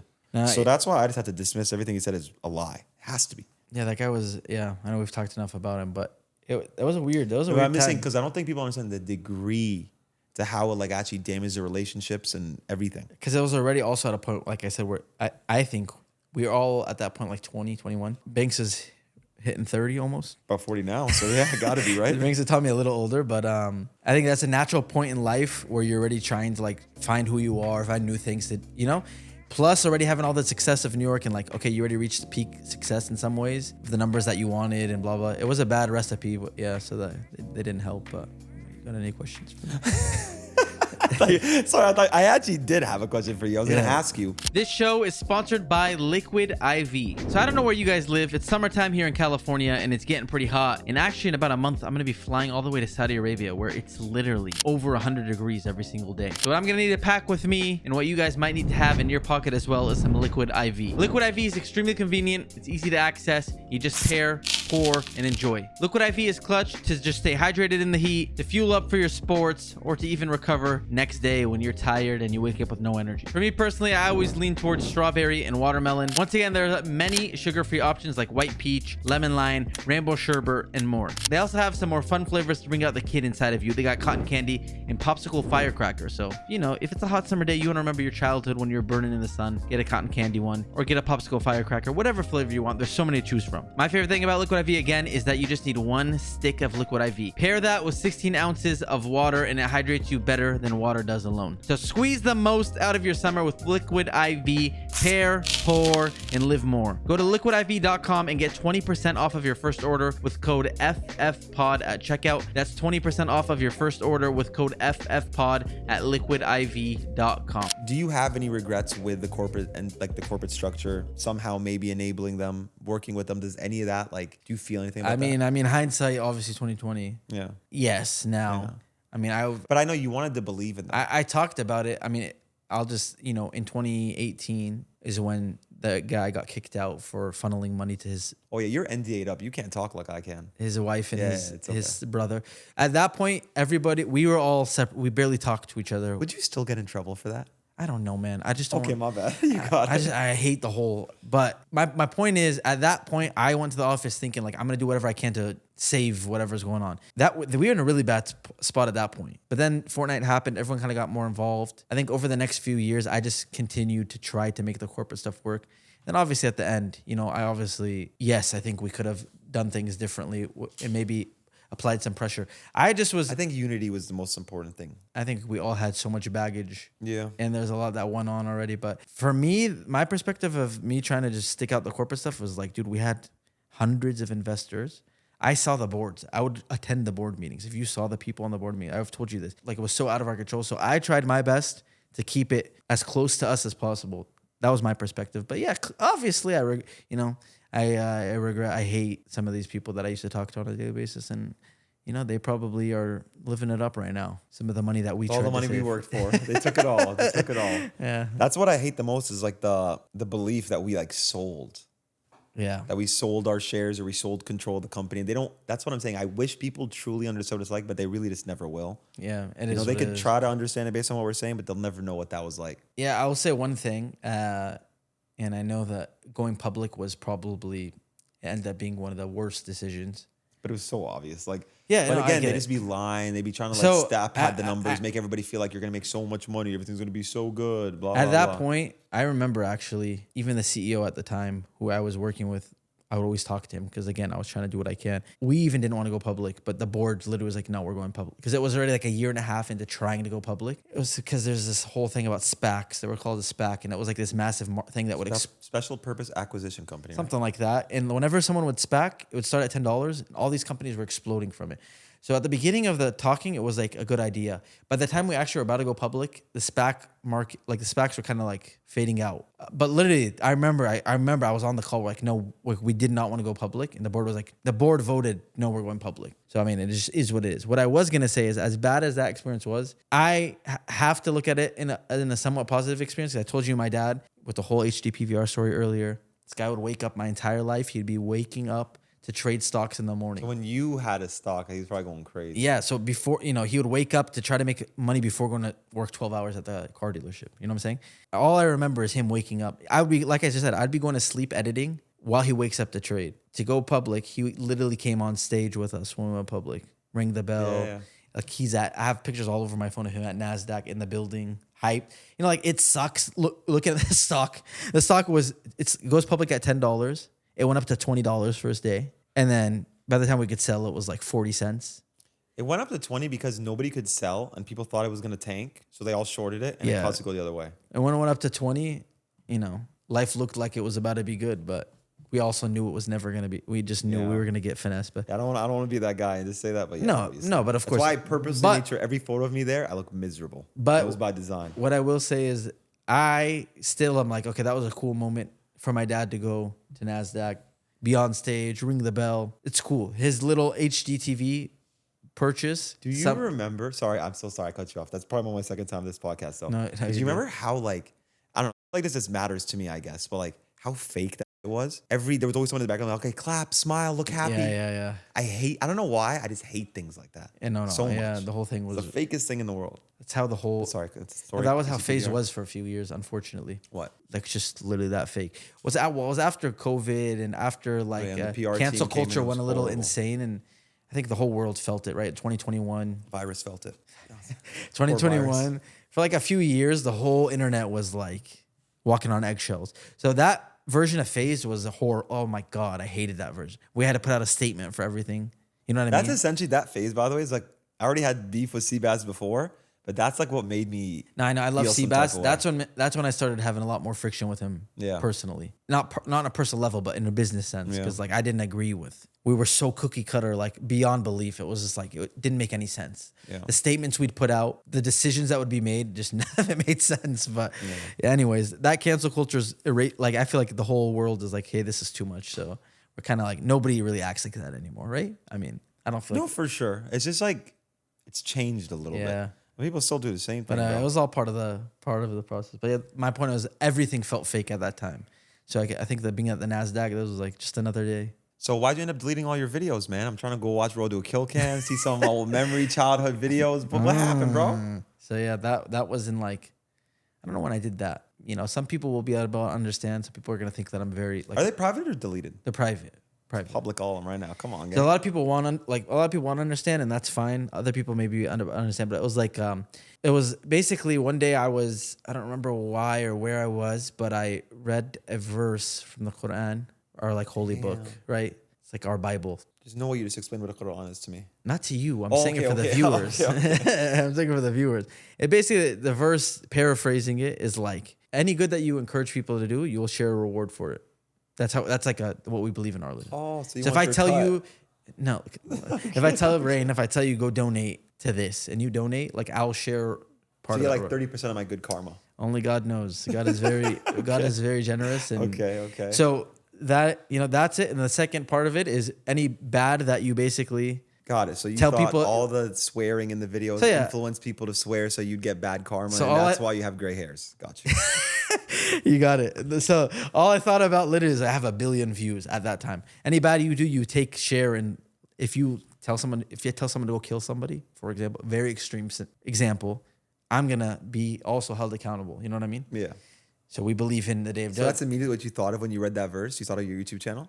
I just was thinking of myself, and then I thought of my channel, and I had 1 billion views. W reflection. A lot of cussing. Also, like I used to do a lot of try not to cringe challenges. Thought about right away. There was a kid one time that emailed me. Oh yeah, you told me. And he was like, "Hey man, like I was in your Try Not to Cringe video, and like people at school are like, I don't know if you said they're making, maybe I'm making it worse than it was, but my heart sank. That's what it felt like. When the kid sent it, I was like, oh my God. And like, I know it sounds insane, but I never thought about it in the moment making those videos. I never thought about this is actually a real human.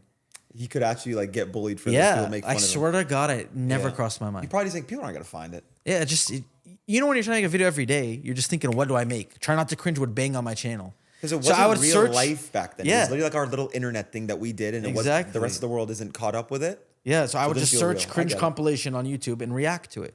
But then then I thought about that. Oh my God, how many people did I probably show them? They don't want to be on camera.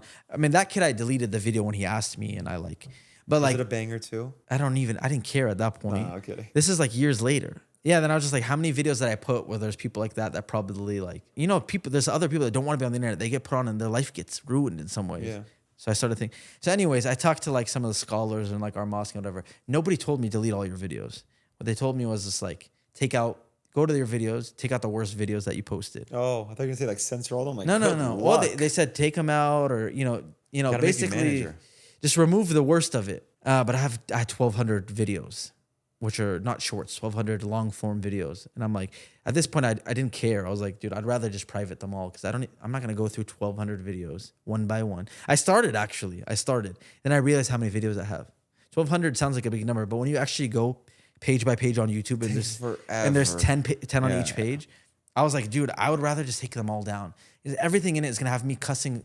I used to cuss every other word. You know what I'm saying, dude? But that's not. I mean, you probably still do. People used to say. Do you not remember? There was a specific cuss word I would use, not a really bad one, but people literally would say it because of me. They literally said I started saying it in my vocabulary because of you. Which word?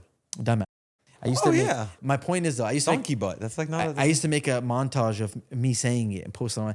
It's not. I'm not. I don't even think that's that bad. No, you know what word I thought you were gonna say when I hit the Black Ops one shot? It's in the reaction still. You can hear it. My point is, this was my point. I'm not gonna say it's that bad, but me knowing that, like, I just know there's things in there that I don't want in there, whatever. So that's why I just took it all down because I was like, for me, it's easier for me to private it all. It's so hard when you say dumb, bro. It hits. I'm telling you. Like when you say it to like Alex or Nikon. Yeah. I know. It was good times. But yeah, that's why I took them down. I didn't have to. No one told me.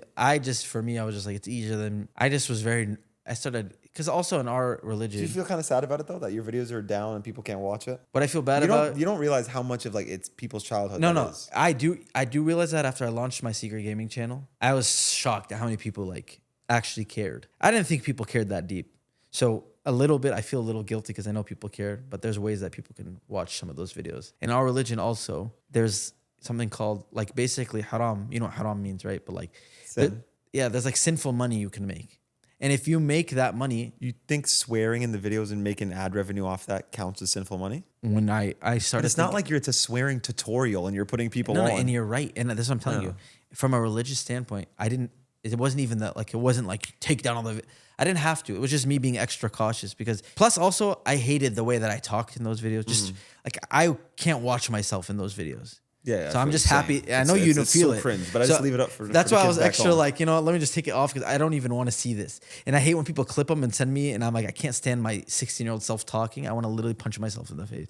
So that was part of it too. Where I was like, I was taking it down. But yeah, I started getting worried. My main concern was also that all the money I made, haram money basically. And if that's the case, like, that's why you've never seen me take a gambling deal. You've never seen me, right? Because even if you offered me $10 million right now, you just can't do it for the city. To do a gambling. Send it my way though. To do a gambling, I swear to God, people are gonna think it's crazy, but to do a gambling sponsor on this podcast, obviously from a moral sense, I wouldn't want to promote gambling because there's a lot of kids maybe that watch, and it's like, how are they going to gamble? Okay. Kids? But either way, I don't. But either way, I wouldn't do it because that's $10 million. No, I completely understand. And I just very, like, we believe in a judgment day, just like Christians, right? And I don't know about Jews, probably the same thing. But where you're held accountable, we believe you're held accountable for literally everything you do. So for me, it's like, I'm good. I don't want any of that money. I want clean, halal money. Mm-hmm. You know what I mean? So that's why I had this back and forth. And even if you watch my videos now, I blur out. I don't think your videos are haram money. Like, you've been trying to think about it from that perspective. Yeah, like I said, it was just more of like, it made me feel better to just like wipe the slate. But you don't see, so for example, this is what I thought about the guy who had the 100K FaZe video taken down. he didn't want it taken down, but then he popped out and he lost a lot of weight and he looked a lot better a couple years later. Yeah. I'm like, why do you let that bother you? That's the old you. Isn't it good to kind of leave it up to show the progression? No, for sure. That's like, I don't think it's like a horrible thing. It's like to show like, okay, this is what I was when I was a kid. This is why I'm now. Just shows like the character development. No, I agree. I think for me it was well, two things I guess with that is there's a possibility of some of the bad videos. First off, if they're trying not to cringe, and Those ones I understand. Okay. But all the road to a kill cams I'm more talking about. Yeah, and like but even all the challenges we did and but even all the cussing and crazy, like there's just I just don't. There's still, you know, just because something's old doesn't mean you still cannot be. I'll talk you into it one day. It's fine. We're gonna Anyways, get those videos back, chat. again, Don't that worry, was just more of my decision for multiple reasons, but that's why I took it. That's the main reason I took it down. And people, they're still private, so I could still. No, I'll get there one day. I'll get there. I'll give you access. You can. No, the fans need it, bro. I'm telling you, there's a lot of people that like just want to go back and just watch the road to a kill cam. No, from and I swear to God, I understand. Or 1 to 100, right? 99. We never did 100. Such a nerd hole. But Adapt finally got Xbox. He FaceTimed me a couple days ago. I got my Xbox. You want to do that video still? I'm like, brother, I stopped making videos on that channel a couple months ago. But maybe we still got. If he has the Xbox, you got an Xbox. Rug said he's gonna get one. Maybe we'll still run it. I don't know. We also could have Zoo Plutonium. It doesn't hit the same. It definitely doesn't. But yeah. So now that FaZe went public, everything's all said and done. Game Square merger happened. How do you feel now on a day-to-day basis after all that happened? Yeah, so still live with some, I want to say guilt, but do you still feel like jaded in any way every single day? I mean, okay. I mean, I'm sure you will understand more than anybody. Tico, I know, has similar feelings. For me, it's like after everything kind of went south. All right, cool. In some ways, all right, the dream died. Yeah. There's a lot. There's just so many layers. Like one, it sucked because, you know, again, more than anyone, as much as we had issues with FaZe, we love it so much. It's like this constant back and forth. So even to this day, even to the day, like all the money that was lost out is one thing. Don't get me wrong. That very much sucks, especially since 15 years of work. You think your family is going to be good, you know? Yeah. So It's almost like you built it all for nothing. you're kind of resetting. Yeah. So it's an anxious feeling now. Like, what am I going to do now? So that's number one. On top of that too, it's like how beautiful the story of building FaZe was, how passionate we were about it, and where it is today. That is like literally like a dagger to your chest. So for me, for like 2 years, I just sat in my room, and because of those two things constantly in my head, I could just not get out of. I couldn't do anything. Like I just felt paralyzed in some ways, like waiting to see what happens with FaZe. Is there any chance that this gets better? You know what I mean? And looking back, every month that you waited, it just got worse and worse and worse, and the value went lower and lower. Obviously, up until the reacquire, but let's just talk about before that. But so for me, I mean, I realized like beyond anything, it was just so bad because I literally couldn't do anything. Like it was just this massive cloud over my head, and it just sucked everything out of me. Like it's crazy because there was always this one answer and one answer only. It's just us. Like I always said, it was just unity. It's just if we all worked together, we would have had whatever we wanted. Yeah. But they kept trying to buy certain people, and certain people folded. So it was just ruining everything. Yeah. Yes, 100% No, being bought. Yeah. I understand what you're saying, but I also just think like everybody there were so many problems that were between people. So many people had so many problems that they brought to the table. Like even I'll tell you, me personally, bro. I was in the middle in between all the. Like I couldn't help but feel a type of way about certain people because of the stress they gave me on a daily basis, trying to manage, and you know what I mean? So it's like, there's just so much, but for me, I mean, just on a personal level, yeah, I mean, I literally for 2 years, I don't know, bro. I mean, to this day, I still think I'm trying to recover from whatever that was. I honestly think all of us, like we'll get over it and we'll be fine. Like me too. Like I'm smiling every day. I'm laughing every day. It's fine. But I don't think I'll ever get over it, to be honest. I won't because either, it's yeah. like so insane that happened. Like how do you even get robbed that bad? Like it's the craziest It's not, thing again, ever. even for, and I'm not just saying this, like, trust me, I'm with you. Yeah. I'll rip my hair out thinking about it. Especially like, you know, alhamdulillah, I'm good, right? Financial situation is not like, very blessed. But still, when you compare versus what you think, it's not easy. It's not an easy pill to swallow on a daily basis, especially when you get older. You have bills to take care of. You got, you know what I'm saying? It gets a lot more.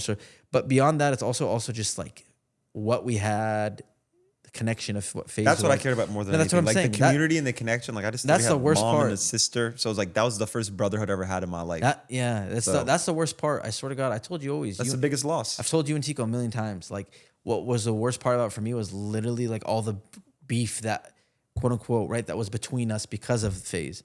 Like I literally, you and me, it was never, there were some bad moments. Yeah. There were some very like, you know, where we did go out, like have text exchanges that were not good.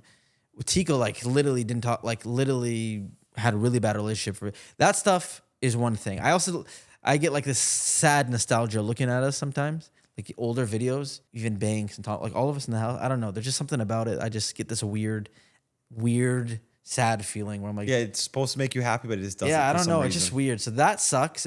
That's what I don't think we'll ever get over. Yeah. I actually think from a financial perspective, I mean, again, like this is where my religion really comes into handy for me. Like we believe in the concept of whatever is written for you, you're gonna get. Like every dollar that you're supposed to make, you're gonna get it. Right? It's a belief that we have. Like it's called, what's the English word of it? Like divine decree, basically. Everything is everything. We have free will, right? And this is like a deeper theology thing, but we all have free will. But everything that we're gonna do is kind of like divinely decreed already. So every dollar. So even there's nothing I could have done differently to make more money because it was written to happen this way. That doesn't mean that we couldn't have. But my point is the end result was written to happen. My point is if I didn't believe in that, I would not be. It would be very hard for me to swallow the money part of it. But I just believe it's fine.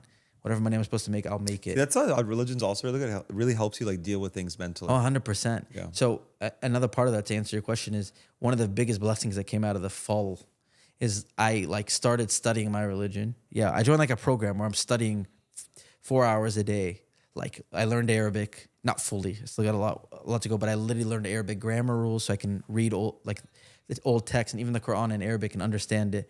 Learned grammar, learned like the foundational sciences of our religion. It brought a lot of peace to your life. Oh, 100%. It changed my life. So as bad as those years were, it was like some of the best years of my life. brought you closer to it just God changed and the way I Islam. view life.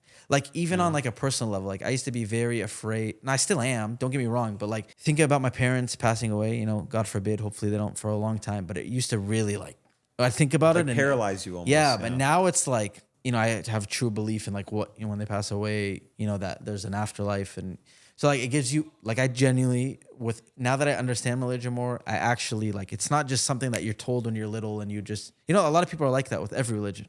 But when you're old, I feel like everyone has a point in their life where they decide to either like really follow their religion or not. And for me, I mean, I just decided to like, there was a point where like when we moved to New York, I decided I'm locking in. Like I have to pray. I'm not going to let prayer slip away from me. My mom's not going to remind me anymore. So I have to make sure I'm locking in and doing it, right? Like other people. You probably set 5 alarms on your phone and called it a day, right? No, yeah, but it's not that exactly. I don't think it's that hard. No, but for a lot of people, it's something a lot of people struggle with. A lot of people just never get their prayer done. That's what it comes down to. It's like even when people say like, "Oh, how'd you upload every day?" Because I care. Like it's not that hard. Yeah, like, when you care about something, you're gonna get it done. Community college, like not to get weird, but think about like people that chronically, they're not missing it for nothing. They're doing it every single day, right? Like they're committed. They're locked in. They're demand like the FaZe crash really rocked my confidence. I'm not gonna lie.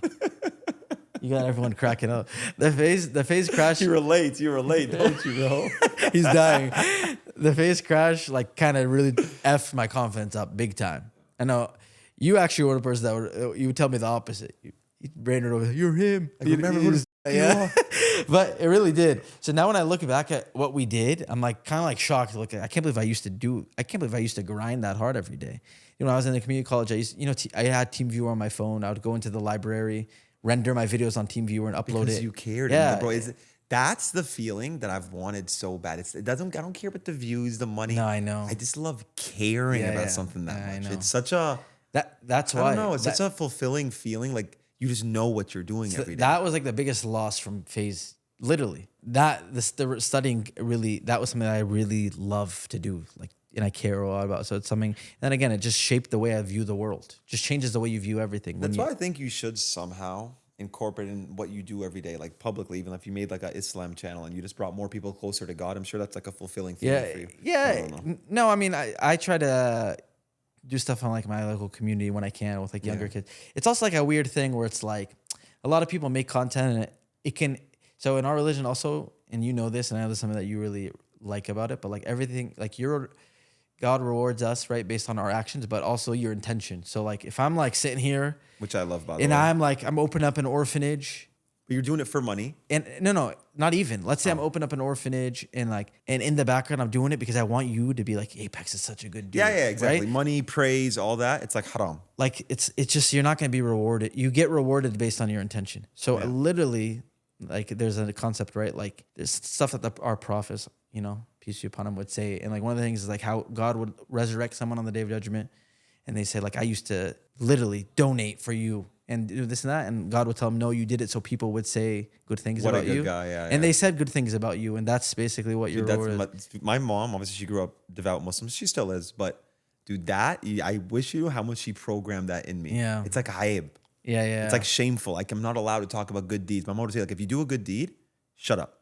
Yeah, Don't tell a soul. Don't post anywhere. So it's like there's definitely a mix. And even in the Quran, it tells you to do good, do it quiet, like in secrecy and in public. Because even look now today, when people make TikToks, there's good that comes out of it. Now there is, but a lot of people do it's it weird. for that gain. That's and for why it to pop off. I would just stay away from doing stuff publicly.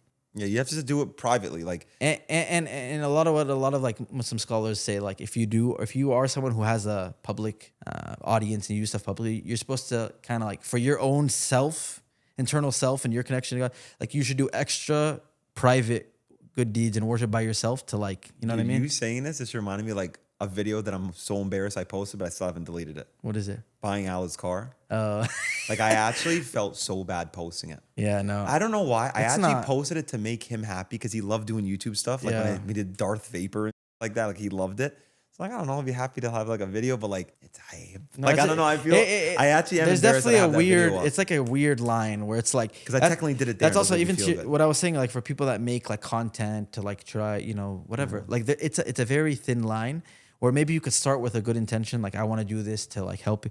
But like the second you start making money or you get views or people start talking about you in a good way. Know, but a lot of people are very comfortable with that and I don't knock them for it. It's like me personally, my mom terrorized my vibes with the ayib. I swear to God, like I can't do nothing without feeling ayib. Yeah, no, I think it's a good, just my personal opinion, it doesn't mean anything. But I think it's a better. I think it's a good thing. I think it's a better feeling to have. Pure. Yeah, 100%. You do things for the like intention and not for like the reaction or like them freaking out over like you doing something generous. You just do it to help. Yeah, and then on top of it, again from a religious perspective, like the reward for something like that is way bigger when you do something like that. So, anyways, I guess after the FaZe thing, I joined a program.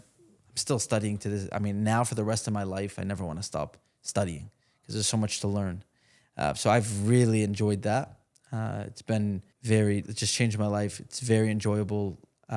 So now it's about finding the balance between doing that, but also working again, getting that passion back in like, whether it's content or building something, even FaZe, I'm getting a little more involved again. I haven't been involved since the FaZe, since the merger and then the new FaZe. I haven't. One video destroying my room. Yeah. People thought it was like symbolic. I know. Even when I went, like, what is it? Rain. No, even when I went, like that's because that spot was the most iconic spot. Yeah, but that is like that. See, that's like the PTSD in me of like dealing with everybody. That's the first thing I thought about. Oh my God, what if Rain gets offended by this? I didn't give a like when they said that, I know. Like, well, I don't care. No, but like I think 50 steps ahead because I'm worried now about. So like I thought about that. I'm like, dude, this like there's something about this that could be taken the wrong way. People did though. A lot of people like messaged me about that, thinking that's what it meant. I'm like, I don't think so. Maybe I don't really care, but I haven't been super involved. I'm like slowly kind of getting involved again. Banks is doing his thing. The guys all in this house are crushing it. So there's also a layer there of like there's just certain things like I don't like some of sponsors. Not for me. It's not here. We took it down. Oh, there's some sponsors here. You don't like for a logo, bro. Not for me. Some of the content just not for me. So it's like it's very conflicting with your religion, obviously. And I'm sure anybody with a brain gets that. So finding my lane. It's also you can't escape it. And I know you know this too. It's actually annoying. Anybody you go I need to like change my name, my face. It's not even about changing your name. Anybody I ever talks about FaZe, it's a good like I look at what we built. It's amazing. But that's the thing. You can't even enjoy it. It's like bro, even my little brothers talk about it. It's like, crazy. Brother, you guys are the last people I want to talk to about this. Yeah. No, I know. Actually, I know. It's like sometimes I'm talking to someone. I'm like someone I just met and we're having a good relationship. I'm like it's about something. Then they'll bring up FaZe and like instantly I'm just like because it comes with it doesn't come. Unfortunately, I wish it came with good memories and good vibes, but it's like. But it's also just like I just don't want to talk about it anymore all day long. I don't want to talk about it anymore. it's because it's always like. And it's always like they want to bring up the problems that happened or like this, like. Wallahi, and I'm just like, dude, I just don't want to talk about this right now. Yeah. But anyway, I still love FaZe. I always want to be a part of it. So I hope, inshallah, in the next year, I'll be able to find a perfect balance between all that. But I've been very focused on that, family, just kind of like, and I think I'm finally coming out of the ditch of like the last 3 years since FaZe 8. crap. I think, like you said, I'll never recover like fully. Even if it becomes in some ways bigger than it was, it's still different because it's not us, it's not Tico, it's not, you know what I mean? There's still something that's just always going to be missing from it. But that, again, it's not just about me. It's FaZe. It's what's best for the. So who knows what the future holds? But yeah, that's I'm trying to find that balance now of like getting more involved with FaZe, doing some other stuff on my own. I think that I need to like prove to myself something now. You know what I mean? Yeah. There's part of me that's like I need to do something and get successful at it on my own again. Yeah. You know what I mean? And then the studying stuff is like something that I really love and enjoy, and then like studying Islam, you mean? Yeah. And even I've been thinking recently, like I don't have the time to do it now, especially if I am in a program studying Islam. But like I'm like low key interested in. I don't know if I'd want to go back and get a normal degree because I think a lot of the classes I'd have to take would be so stupid. But I don't want to learn more. Like there's a lot of general education that I skipped out on that like I should know a little more about random subjects. There's other ways to learn, but I'm not against going back to get a degree just to do it. Not to say I have a degree. School? Yeah, not to say I have a degree, literally to learn. You're going to learn in school. Learn stuff. But bro, even about, by the way, okay, let me ask you a question. All these years of FaZe going public, did you understand any of this stuff about? You got ChatGPT now, bro. You don't need all Yeah, that. but like I feel moronic also when what people would you like even go to school for? What No, was that shocked me. they ask about like revenue numbers and what about they use all these. They say that on purpose, by the way. Yeah, and they use all these like what are they called, acronyms, and I'm just like, I don't know what you're talking about. They're not speaking in layman's terms because they know you don't understand. It's an easy way to say, I told you that, Yeah. knowing you didn't understand. No, I understand, but Yeah. I forget all of that. I don't care. I can smell it when it's an ego thing too. But I'm just like, hey, okay, inshallah, next business that we're able to build that's successful, I would like to have a little more understanding of what all these things mean. Yeah. You know what I mean? So you don't have to just trust the blur all these names, Eunice, and all these people that I hope some of them have good lives and I hope other ones have bad lives, astaghfirullah. But all these people, you don't have to trust them and you can just know confident, like, I do want to learn a little more traditionally so I can understand certain things like that, but we'll see. I mean, to be honest, the rule is this. If you're a young internet kid and an old guy tries to talk to you about a business, it's like you're in a strip club and a girl acts like she likes you. Like, come on, bro. Yeah, but there's just no way they do. There's no way. Unless like they had a kid who was a massive fan of you and they're doing it for their kid, fine. If that's not the reason, absolutely not. Yeah. They just want something out of you. That's it. Oh, no, for sure. Yeah. That's why I just want to learn more on my own. And we've learned a lot through experience. We've been really lucky, but I think there's still something missing that I want to supplement our experience with like learning traditional stuff a little bit, just to mesh it together. I think I'm the polar opposite. No shot. Yeah, I know. I can't imagine you. Yeah, I know. But no, I just remember one of the guys. I forgot his name. The guy the guy that you posted it on your Instagram story. Oh, D. Yeah. DS. Yeah. Shribby. So this is when we're trying to figure out FaZe. Like they're the people that we went public with, and we're trying to figure out, what the hell the future held, whatever. I remember at one point he's like, because it's the thing. Like I would have certain conversations with them, you guys that wouldn't have. Because like, man, you know what? I don't you should think about going to Harvard Business School or something like that. I'm like, brother, shut up. I remember that was the first time. It was one of the few times I yelled at, because I usually never get rowdy. Rowdy is such a lame word to use, but you know what I mean. I never like really go at them like that. But I remember one off on him like, thank you. Thank you so much. But like very sarcastically, I'm like, but like we're just focused on we want to own our company basically. So just basically shut up. After that, he never, we never really talked to him again after that. But he was like, you should go to business school. And one of their strategies was trying to stroke egos. You know that, right? Yeah, I know. For like cooperation. It's like, let's just stroke their egos, make them think we actually what you've done is just... And you see it worked on some people. They'd stroke an ego and then they'd be like, no, this guy's actually a cool guy. Because they got their ego stroked. It's the easiest strat in the world. What you've built... Dude, there's still people that do that. And I'm like, dude, please shut up. Bro, it's the... Please just That's stop honestly what pissed me off the most. Everybody's like, how do y'all not see this shit, bro? No, people see it. No, they don't. Like in hindsight, sure. Who doesn't see anything in hindsight? But in the moment, that's what was driving me crazy. Like, there's no way what you've built is just amazing. Like, just, I can't believe, they're like, dude, please stop. Just please shut up. Respectfully. Any part of you is saying that, if any part of you is saying that in a nice way, then I feel bad for saying that. Like, thank you.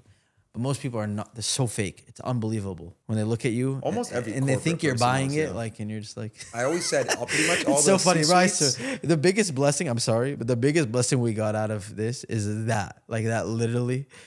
Now we're old. Now we're 29. By the way, you want me to put you on blast? Should I put him on? Look at his face. I just realized the date. I said now that we're both 29. Sorry. No, it's sorry. no. I missed his birthday, June 20th. And Sensei's on June 19th. Sensei's June 19th. What was happening on that day? Sit down.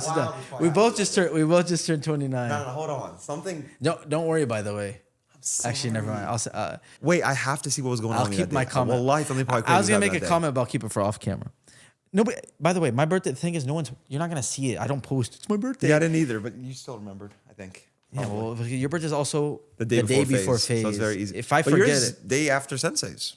yeah, Man, true. I forgot both of you. I'm such a piece of shit. I think Tommy is the only person that just knew the date that texted me. So shout out to FaZe Temper. I know you would. Don't worry. It's okay, man. I know you know. But my point, this even came up because I said we're both 29 now.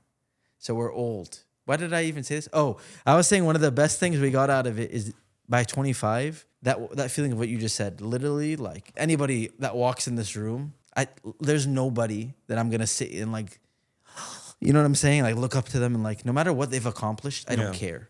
Like I actually don't. Having the success we had, whether it was a fraction of what he has, I'm not comparing us to him. But like, you like you said earlier about seeing people in person and like you realize everyone's just human and like, so that's number one. Also, the amount of people that came in that got hired and like, this guy used to work at Nike and he's coming in. I used to work at Nike or I used to work at Apple and they're trying to plug in to be like the president of FaZe or something and they know nothing. Like, you know, like I'm just like, I don't care what your experience is. Like, if you don't know about this, you don't know about this. And anyways, that feeling of not being, what's the word I'm thinking of? Not being impressed by like anybody, I think is a great feeling. Not in the way that like people, like it sounds arrogant, but like, no, I can get impressed by people. I'm more impressed by people like younger people that do stuff. You know what I'm saying? I'm not saying you don't get impressed. I'm just saying you don't start glazing someone just because they're quote unquote successful. You know what I mean? You realize everyone. Because other metrics matter. Yeah, like who they are. That's one of the biggest blessings we got out of, in my opinion. So, you know, hopefully we figure out we're very successful in our 30s. I'm still so in 10, mad. 20 years of my kids, I'm going to make sure that they just never let any of these finessers get near them and never look at people. You know what I mean? Like I want to take the lesson and bring something positive out of it. Yeah. But yeah, I think that's a big blessing out of this whole thing is, you know, change the way we look at everything. So I'm actually so upset about the birthday thing. It's the first birthday I've missed since I've known you. Yeah, probably. No, it is. It probably is. And it makes me so sad. I don't care. I actually am going to go after this. I'm looking back what was going on that day. Because I swear this last 3 weeks has been a movie, but how did I miss that, This is the thing. I really don't care about my birthday at all. I care. But I knew, but you know what I knew? I knew you were going to realize at some point and you were going to have this type of reaction. When you said 29, I was that's like, why I knew I was like, you're not 20 anymore.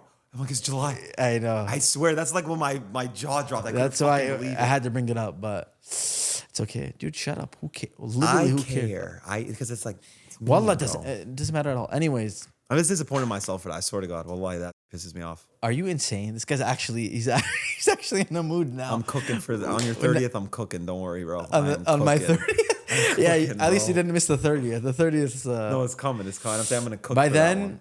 I'll probably... Rain's been telling me I have gray hair because I have gray hairs. Since I've known you. Since like 18 years old. Since you were in TSU, probably? Yeah, great. I've been having gray hair since the New York house. It's been a meme. If I have any hair left by the time I'm 30, it will be mainly gray. So. I think you should start doing like the bald and big beard look. I could. I've shaved my head a few times. I'm getting close. It's not going to be an option soon. I'm going to have to just go for it. So, guys, it's officially summertime, so it's time to get your grooming on point. I've teamed up with Manscaped and the Testicular Cancer Society, a registered 501c3 nonprofit organization, to bring awareness to men's health while helping you level up your self-care routine. Every purchase helps raise awareness for testicular cancer, which, by the way, is the most common cancer in men from ages 15 to 35. As I've mentioned before, I've been using Manscaped for years, and it's just an honor to be able to get the new Lawnmower 5.0 Ultra. This trimmer is both cordless and waterproof, so it makes it very easy. You can use it in the shower and it works perfectly fine. The battery goes for up to 60 minutes of runtime on a single charge. It also has wireless charging capabilities and the travel lock feature, so you can take it with you wherever you go. Now, the boxers are coming in the mail hopefully soon, but they are designed to be anti-chafing, high-performance boxers, so they look cool and they fit really well on your body. So once you're done with the lawnmower, grab the special edition boxers and you can have a new purple camo look, just like the old Call of Duty days. So if you want to look good, feel good, and do good, grab the TCS Ball Hero bundle while supplies last. Get 15% off with code FNF at manscaped.com. Visit manscaped.com/TCS to learn more about how to check yourself or make a donation to @TC Society today to save lives. So now can I ask the fan question? Any memorable positive? Like, what's your best fan experience and what's your worst fan experience ever in life outside of the New York house? Because I probably know every single one. I think my favorite quote unquote fan experience was the New York pop up. The NASDAQ? No, no, dude. Shout out to the people that were there. No, they were all good kids. No, there was fans there, and I actually feel you're bad for talking them. about World Cup. I feel bad for those fans because like they did not get the energy that they should have got. World Cup that time, that was the only time we ever got like a taste of like what speed goes through on a daily basis. The World Cup was crazy. Yeah, that was really cool, man. That was a really cool experience. I'm assuming you actually have the same. That was probably one of your favorite moments. The LA version was a little dinkier version of that, but it was still pretty cool. I didn't go to that one. Oh, you didn't? The one on Melrose? Yeah, I didn't go. That when one y'all was were on the roof or whatever? Yeah, that one was cool too. There was a lot of people, and like I remember I just stayed. Everyone I just stayed pretty late. Just say that's for like the FaZe Kappa stuff, right? Yeah, I don't know. I always love meeting people. I think like other places, like when I've gone to Mecca and Medina and like meeting fans there, it's pretty cool to me. Like randomly. Yeah, and like different countries and stuff like that. It is cool. Yeah. What's the craziest place? I mean, is there any negative ones though? I don't, because like honestly, bro, I've never, like if I think of negative fan stories, I've had zero outside of like when people did weird New York house. Other than that, literally nothing. But one of the coolest other positive ones is being in like Palestine, and, like literally going to visit. You got recognized in Palestine? Bro, I got recognized at like a falafel place, literally most random area. But you probably would never. No, and I was like, that's so cool. So those random areas where you don't expect it is so cool. Wallah. I remember you telling me that way back in the day. I forget where you were. So some random little city, and you got recognized, and you like couldn't believe it. Yeah, because it's like, what are the odds? Those are just so cool. I'm just like, wow, that's nuts. But the bad experiences, I mean, obviously like some of the stuff at the New York house, but I think at funerals, because in our religion, because in our religion, when someone passes away. Okay. It's like a community responsibility to like bury the person and like attend the funeral, and like so we have a funeral prayer that we do, and then there's a burial of the body. I've never been to a non-Muslim funeral. It's actually similar with weddings. Like we have so many weddings. I met people that are like 30, they've never been to a wedding. I'm like, you've never been to a wedding? Like we go to them all the time. That's more of a cultural thing. Have you ever been to a funeral? Yeah, just Al's mom. See, I've been to like dozens. I couldn't go to them after that. I don't like the. I've been to dozens of funerals. Like I'm in a WhatsApp chat in our SoCal. Or funerals? Yeah, I don't go to them. But like whenever there's a name that you know or someone you know is family member, everyone goes. That's how our funeral. Also because you have such a big community there, it's like the odds of somebody's grandparents or someone there's dying a lot of people. So high. So like at a funeral, when people are like fanboying, I'm like, brother, relax. Like no way you're doing. You know what I mean? Not fanboy. Like I'm saying this when we were younger and our fans were younger, so they'd start screaming a little bit. At a funeral, yeah, is like so I'm crazy. like, bro, come on. So like that is like insane. But I don't think any bad experiences outside of that. What about you? Nothing. Yeah, literally, maybe my first ever encounter with a fan ever might be my worst one. Technically, I was at a urinal in a Wendy's. Yeah, that's weird. I was 16. Pulled up on me at a urinal. I'm like, bro. Yeah, that's weird. But that's the first time I ever got recognized in my life. Dude, some kid. Oh my god, I met a kid recently. To be fair, I think he was like socially, like he had something off socially. He's talking to me. He's like, "Are you really FaZe Apex?" Everyone always does it. You know, and they like. You know, we love you guys, and we really, I sort of, especially now, I appreciate it so much more when I meet someone. But like, you know, you could see someone looking, and you're like, okay, and like they come and they're like, pretend like they're, you know, they weren't just. Comes up and he's like, are you really Facebook? I'm like, yeah. He's like, what's? No, man, are you really? I'm like, yeah. And then okay, I'm like, what's up, man? How you doing? What's your name? Whatever. I'm talking to him. He pulls up my YouTube channel. Oh, he's like, how come you don't have that many views? He's like, how come you don't have that many views if you have 6 million subscribers? I was like, yeah, man, I fell off. I don't know what to tell you. So that was first, and then I was like, whatever, like that's fine. Then he's like, are you? Wait, somebody said that to you in real life? Yeah, I think he had social. I think he was a little social. Like he was literally just looking at it for what it is. In his head, he probably said, okay, 6 million subscribers, but I have 6 million views. Yeah, like, probably I'm telling you, beyond that, he's like socially something's off. I understand. Yeah. And then he's like, he's on Google. He's like, is this real?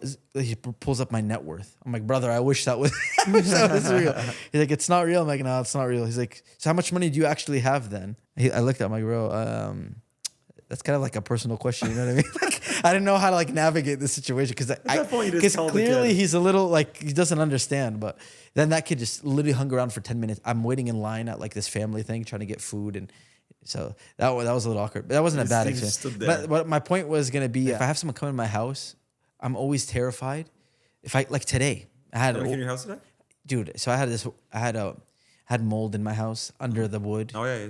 So I had to cut out the wood and get it removed. It was this whole process. So the guy's been installing my floor. Anyway, someone else came for something else. Every time I get like a handyman off an app or something, I start trying to hide the FaZe stuff in my... Dude, someone came to my house and he's like, he saw, I have a massive FaZe bean bag. He went upstairs, he saw it. He's like, oh, you know FaZe? I was like, yeah, I know, like, I know someone that works there. That's what I said. That's so funny. And he's like, my cousin's the coach of the Rocket League team. I was like, oh. And I looked like it checked out. When we had a Rocket League team, he said the cousin's name, he was the coach. I was like, it's crazy. Like, I had no idea who I was. What are the chances of that? It's so funny. But yeah, thank God he didn't know who I was. But there's people like there's it's gonna sound, I don't know if this sounds bougie, but like I had someone wash my car at my house because he was washing one of my neighbor's cars. It's like $30 to wash your car. What's bougie about that? No, because some people are gonna think that's bougie to bring someone to wash your car. But damn. it's like $30. He was washing my neighbor's car. But his son was a fan, and I could see it on his face. And again, there's nothing wrong with it, but at your house, it's like a little uncomfortable. So whenever I have someone come to my house to like help with something or like some service, or I just like get very uncomfortable if they're gonna know who I am. Like even someone came for like solar, and he knew who I was. He wanted to pick. Yeah. It just those are like make me a little uncomfortable. Bro, my car wash guy yeah. has been a fan. He's an OG fan of us. He didn't tell me for 2 years after washing my car. That's crazy. He dropped it. I was like, what? And I had no idea. Yeah. I just wanted to keep it cool. I was Yeah. like, what? And I love that. That's so cool. Yeah. You know he's like Yeah, no, he's the man. and you I could fuck trust with him. There's nothing like the kid But that you should have told me day one. I've been tipping him way more. no the kid that watched you like there's nothing like there's just some people you never know what people will share and like Yeah. people try to get I'm weird. unfortunately like, but when it comes to me, I'm open. I don't care. Like I say, and any question people ask me, I answer it. So that's why sometimes too, like when clips go, I'll be like, oh, why is he talking about that? I'm like, brother, I just answer my chat. I answer whatever people Yeah, ask. I don't and care. you know to our point earlier, me for many reasons I kept a lot of my life private and Yeah. there's cultural parts that like money we don't really talk. And not everyone, me Yeah, personally. it's looked as Zayeb for sure. Yeah, you just don't talk about it. Yeah. There's some, you know, I told you I got swatted and all that made me not want to put any of my family. That's why I ripped FaZe Baby off. I can't believe we didn't mention him till this point. But that's why I ripped him off the internet at some point is because he was 2 years old getting recognized, walking around. Yeah. So I was just like, I don't want it. You know, it's like I made those decisions personally. You were very open. You've had like everything, your whole life on the internet. Rug also. Everyone's just different. Well, Rug actually way more family oriented than I have. His Like, whole people family, know my yeah. family, but it's not like I always would highlight. Yeah, them. like It's part like of his your content. sister, you've shown her, but she Yeah, can a few times, but Nope. bro, my family hates the camera though. No, I know, yeah. If they liked it more, Al's the one that loves it. My sister, and my mom. Bro, they hate Rug, it. I can't even imagine how his parents probably can't even go out in public. You gone out with Especially Rug? in San Have you Diego. publicly gone out with Rug anytime recently? It's unbelievable, brother. Oh, really? He can't even sit and eat a meal. Oh, damn. So he's celebrity status then. Yeah, Rug is like. That's annoying. So I think his parents are probably almost there. My nephews won't shut up about FaZe Rug, bro. I'm happy. I'm not mad about it. But it's like the way they won't shut up, I know that every kid their age is like that. So it's like Rug is like he's got millions of those, which is Oh, bro, amazing. I love him. I Rug love is him so amazing. But much. like by the way, If only people actually knew like the type that of person he is. day I had to tell the parents, I'm sorry. And I never do this about like even at the meetups we did, I'll stay till the last person to take pictures. That's what I did in the LA one. This one, for Rug's sake, I was like, guys, I'm sorry. He's done. He has to stop. He literally, for an hour straight, he couldn't take a bite of food. He kept getting up. The parents are the ones that are like, you know how it is. The same thing as a New York house. So I was like the old guy telling the parents, I'm sorry, please, like leave him alone, man. Yeah, but Rug doesn't never smiling the whole time, never complain. He'll take 5,000 pictures. Yeah, I know. Back to back. Rug is the GOAT. We were glazing him yesterday on the phone together. Yeah, no, I love He doesn't him. even He's know. honestly, that's what I'm saying. I wish they knew. He's such a good If they kid. could like just see through all lens like who he was at like 14 since we've known him, and then today. I love him so much. Rug is genuinely one of the nicest and best people that I know. So shout out Rug. But how long do you think he will make content for? dude, God knows, brother. I have no idea. This podcast, for example, I've really enjoyed it, but I'm struggling to get guests on it. Yeah. So we'll see. Hopefully, I can keep this up. I enjoy doing it, but it's not easy. Is there any type of other content you'd want to make? Because I know you made gaming videos for a little bit, but then you probably just got burnt out. I loved bored. it. I loved it, but it was just burnt out. It's also like I'm at this weird stage where it's like I don't have the luxury that I used to have. Where and now I look at first of all, I don't have as much free time, but also like everything's like opportunity cost now. So when I was really enjoying the gaming videos. You know Loved what I them. think the mistake is with that, and tell me if I'm wrong. Yeah. Call of Duty, especially when it's like trick shotting and like this things that you're doing, it's nostalgia driven. Yeah. And it's not like long term driven. It's That's not why we long-term. stopped doing it back in the day, bro. No. We stopped doing it because people stopped watching. They want to okay, watch it. No. So my shout out my like secret seasonal almost. secret channel viewers. I love you. I know they probably hate me at this point because I like disappeared off the channel. It peaked and then you're right. It started slowing down. It's not just that though. It's like also like, hey, if you're putting in, I was literally putting in 5 hours a day, and with the way my life is and my schedule is, that's all I have for work a day. Yeah. Unless I'm staying up till 3 a.m. Yeah. You know what I'm saying? So it was just not like, was not, it's not only about me, it's about my family and my whole life. I just couldn't continue to do that for the return in money that it would bring in. You know what I mean? That's what's unfortunate. It's like, that's why like Counter-Strike. Like I would love to, that game is that's exactly what I was going to say. In a perfect world, I would play Counter-Strike all day long if it was making me enough money that I could survive off.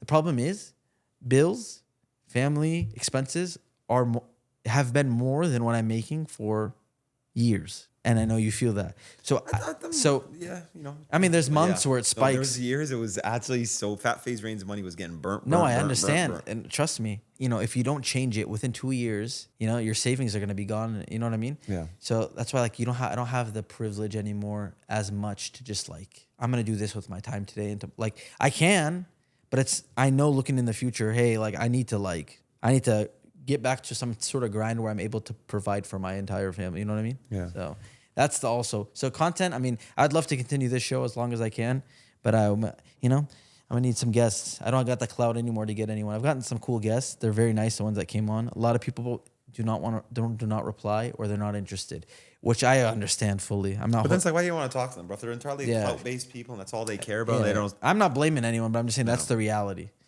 And yeah, I mean, for this show to be successful, I definitely need to continue to get the successful people in the industry. That's the point of this podcast. Yeah, you know what I mean? The thing is fame and fortune. Yeah, the point is getting the people at the top of the industry. So hopefully I'll be able to get more. We'll see. But yeah, other than that, I don't know. I never thought I would make content again. When I deleted all my videos, I never thought I'd make content again. Thought it was over, really? Oh, for sure. That's why I think you should do more streaming, bro. I love it. I love CS streaming. Dude, it's me actually, and Rug every single night. We dude, stream. CS it's like is you're always so welcome in that, bro. And I wish you would. No, you mean you know I do. Whenever if it's like 9 and I'm sitting there, I'm getting on CS. The problem is, the last few weeks with this mold and all this stuff going on, it's just not worked out for me. But I'll catch you on CS. I know you think I'm just when I'm free, I'm there. I love CS. And it works out for both of our schedules. We're usually like night. Actually, they got me on so early now, bro. It's crazy. Yeah, no, that night, the 9 to like 12 CS streaming, that was fun. Yeah. It's not like you're making money off I've been that. starting at like 5 now recently, 4 even. Wow, so I'm cutting. Because Rug and Sherman, they started streaming too. I'm cutting into. Oh, Rug's streaming now. Yeah, really? He started. Bro, he started his gaming channel. It's actually popping off too. Oh wow. Started reacting to like his haunted videos, so people started to think, oh, is that his main channel? So like got a good spike. That's nice. Wow. Yeah, he hasn't even used it in 4 years. Rug is the GOAT, man. I love him. I love you, Rug. Yeah, well, we'll see. I don't know. We'll see what content has coming in the future.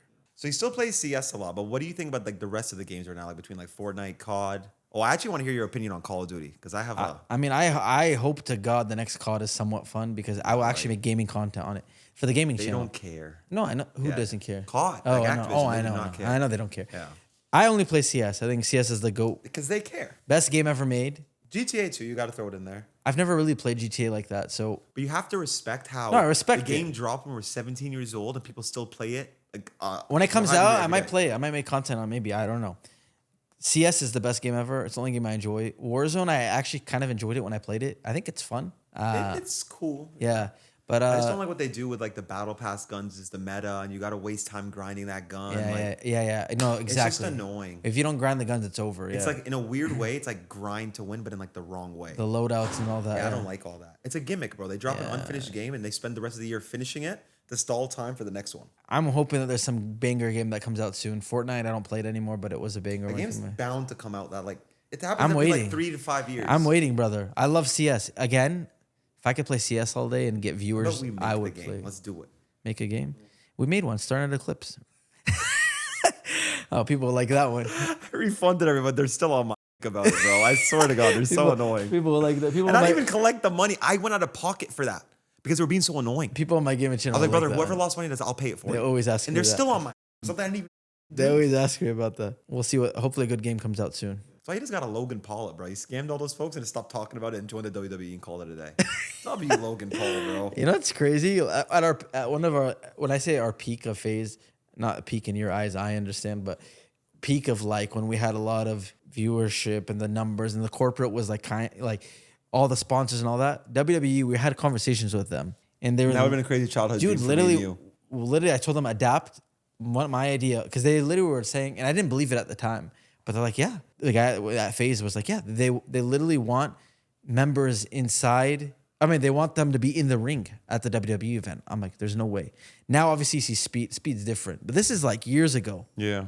Before Logan Paul and all that. I didn't believe it. I thought there's no way they would do that. Max did something with WWE, right? No, that was at Fanatics Fest. But listen, I don't even know what that my is. idea was that Adapt should leave FaZe publicly, like literally, or Rug, literally make a video, I'm leaving FaZe, and then like join the WWE. Like it was just whatever, Yeah. but we never ended up doing it. Why did I just say this? My brain is so cooked. Why did I did it? Why is it? How did this even come up? WWE.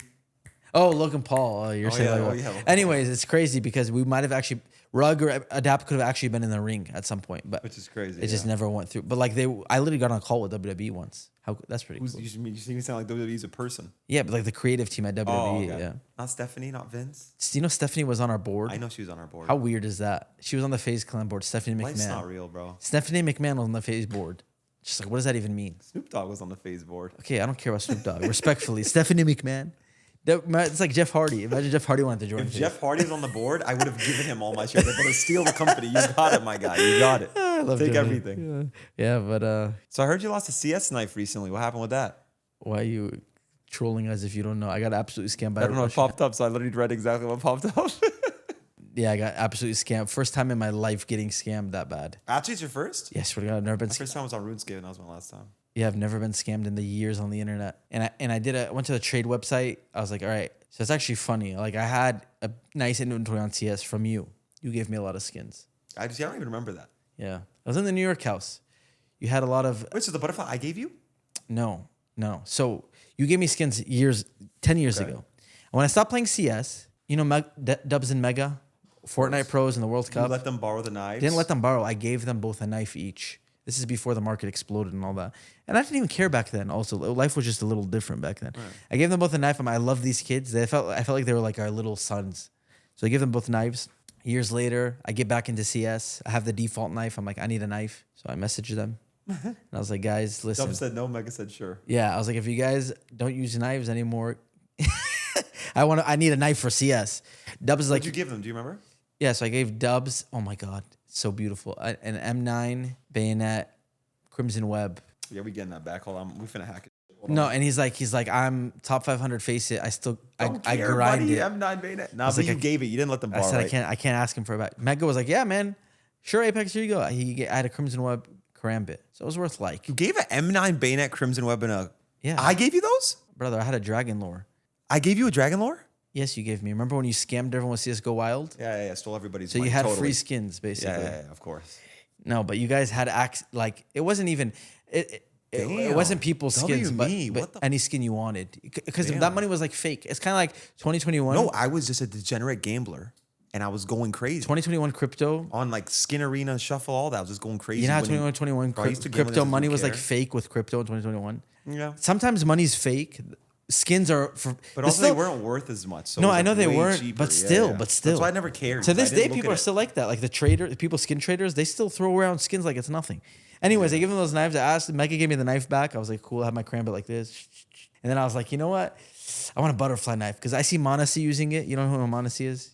You're not a part of. You don't watch. Yeah, CS. I watched him. He plays on Falcons com, It's unbelievable, bro. and he's they like just the blew that opera. round on. In Yeah, front that of me. I was- would never have missed that shot. That was bad. honestly. That was bad. Never. But Monasi plays like a psychopath. All the like twitchy players have like this. So I started liking the butterfly knife. So like, let me get a butterfly knife. So I traded the Karambit for a butterfly knife. I also got some other skins.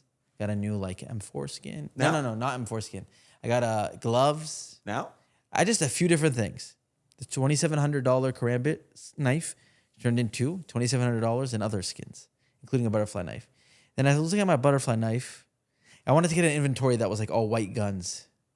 The butterfly knife, it was night. It was like a black one because it was like black laminate, or is it called Night? just night. Okay. I was like, yeah, I liked it. Then I was like, you know what? I have a case hardened AK. I was like, let me get a case hardened butterfly knife. It'll look better than this night one because the night one looked a little lame. And I wanted different gloves. They were so sick. What do you have? I had these random red ones. I was gonna get the blue ones. I have so many bull. I was gonna have the blue ones that have the knuckles showing. I forgot what they're called.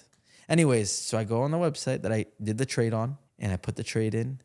And the way it works is like, it will send you a trade and it won't offer, like, it looks like a scam, but it's not a scam. But it is a So, scam. no. So when you accept the first trade, then they send you another trade after, because the skins are on lock. You know how there's like a lock on some of the skins? So basically, they'll send you it after the lock. So I did it the first time it worked. Oh, so it's like an escrow. It's like you see Yeah, the skins exactly. there. Exactly. Oh, okay. But on the actual Steam trade, it looks like you're being scammed because you're not actually getting the knife.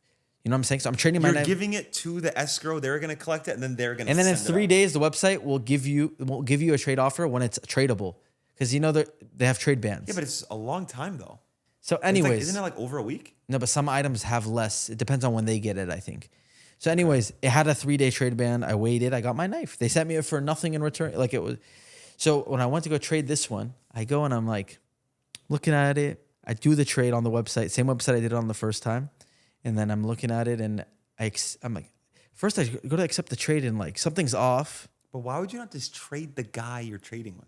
It's not. It's a bot. You're trading a website. But you're getting somebody else's real skins. No, the website has an inventory of skins. Got you. Okay. So you load in, and you pick from their inventory, and you trade with their trading bot. I just still find that crazy. Like, why can't they just send you the skins when you send yours? Because it's on a trade ban from Steam. Okay.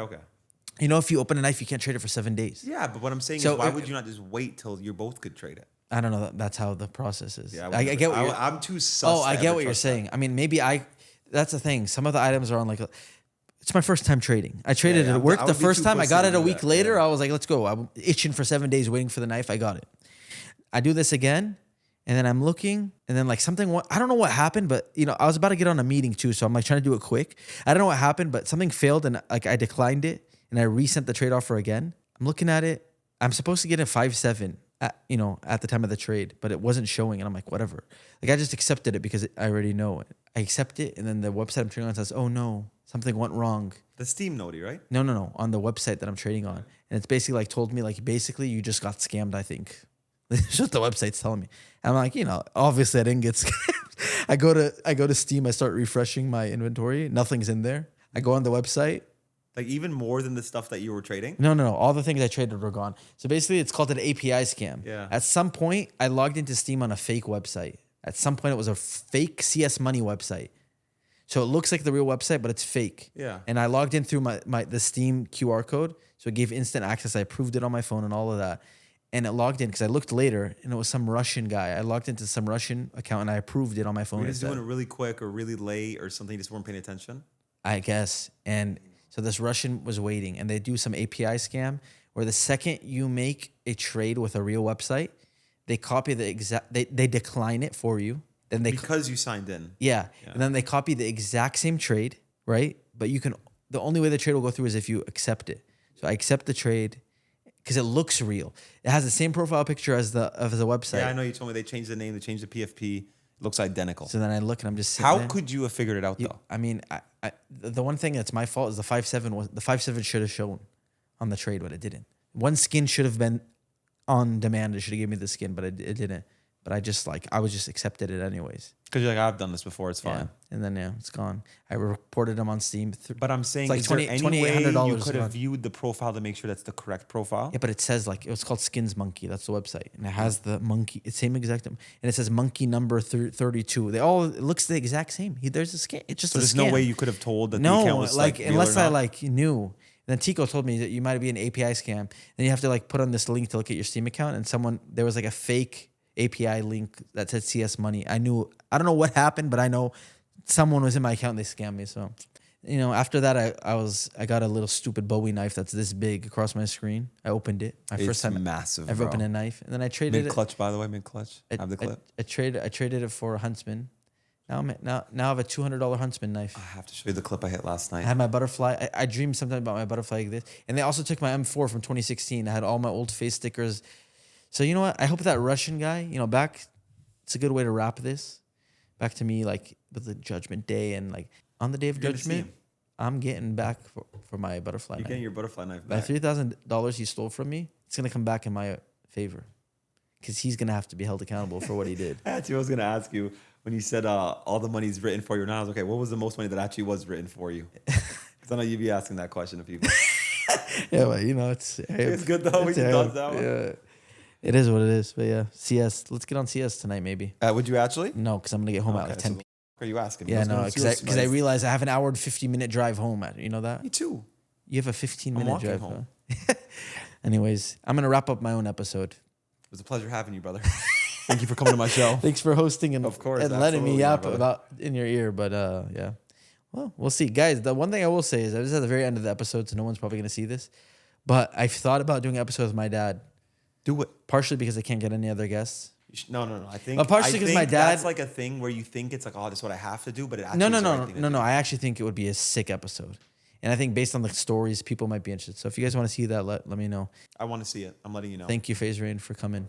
I never thought I'd have a repeat quote unquote guest on this episode, but of course. I'm wearing a white beanie though this time. And I was blacked out last time. I'm whited out this time. Better vibes, I guess. Yeah. And since we didn't do a 20 questions video with you, we're doing a dual 20 questions video for my version. Let's do it.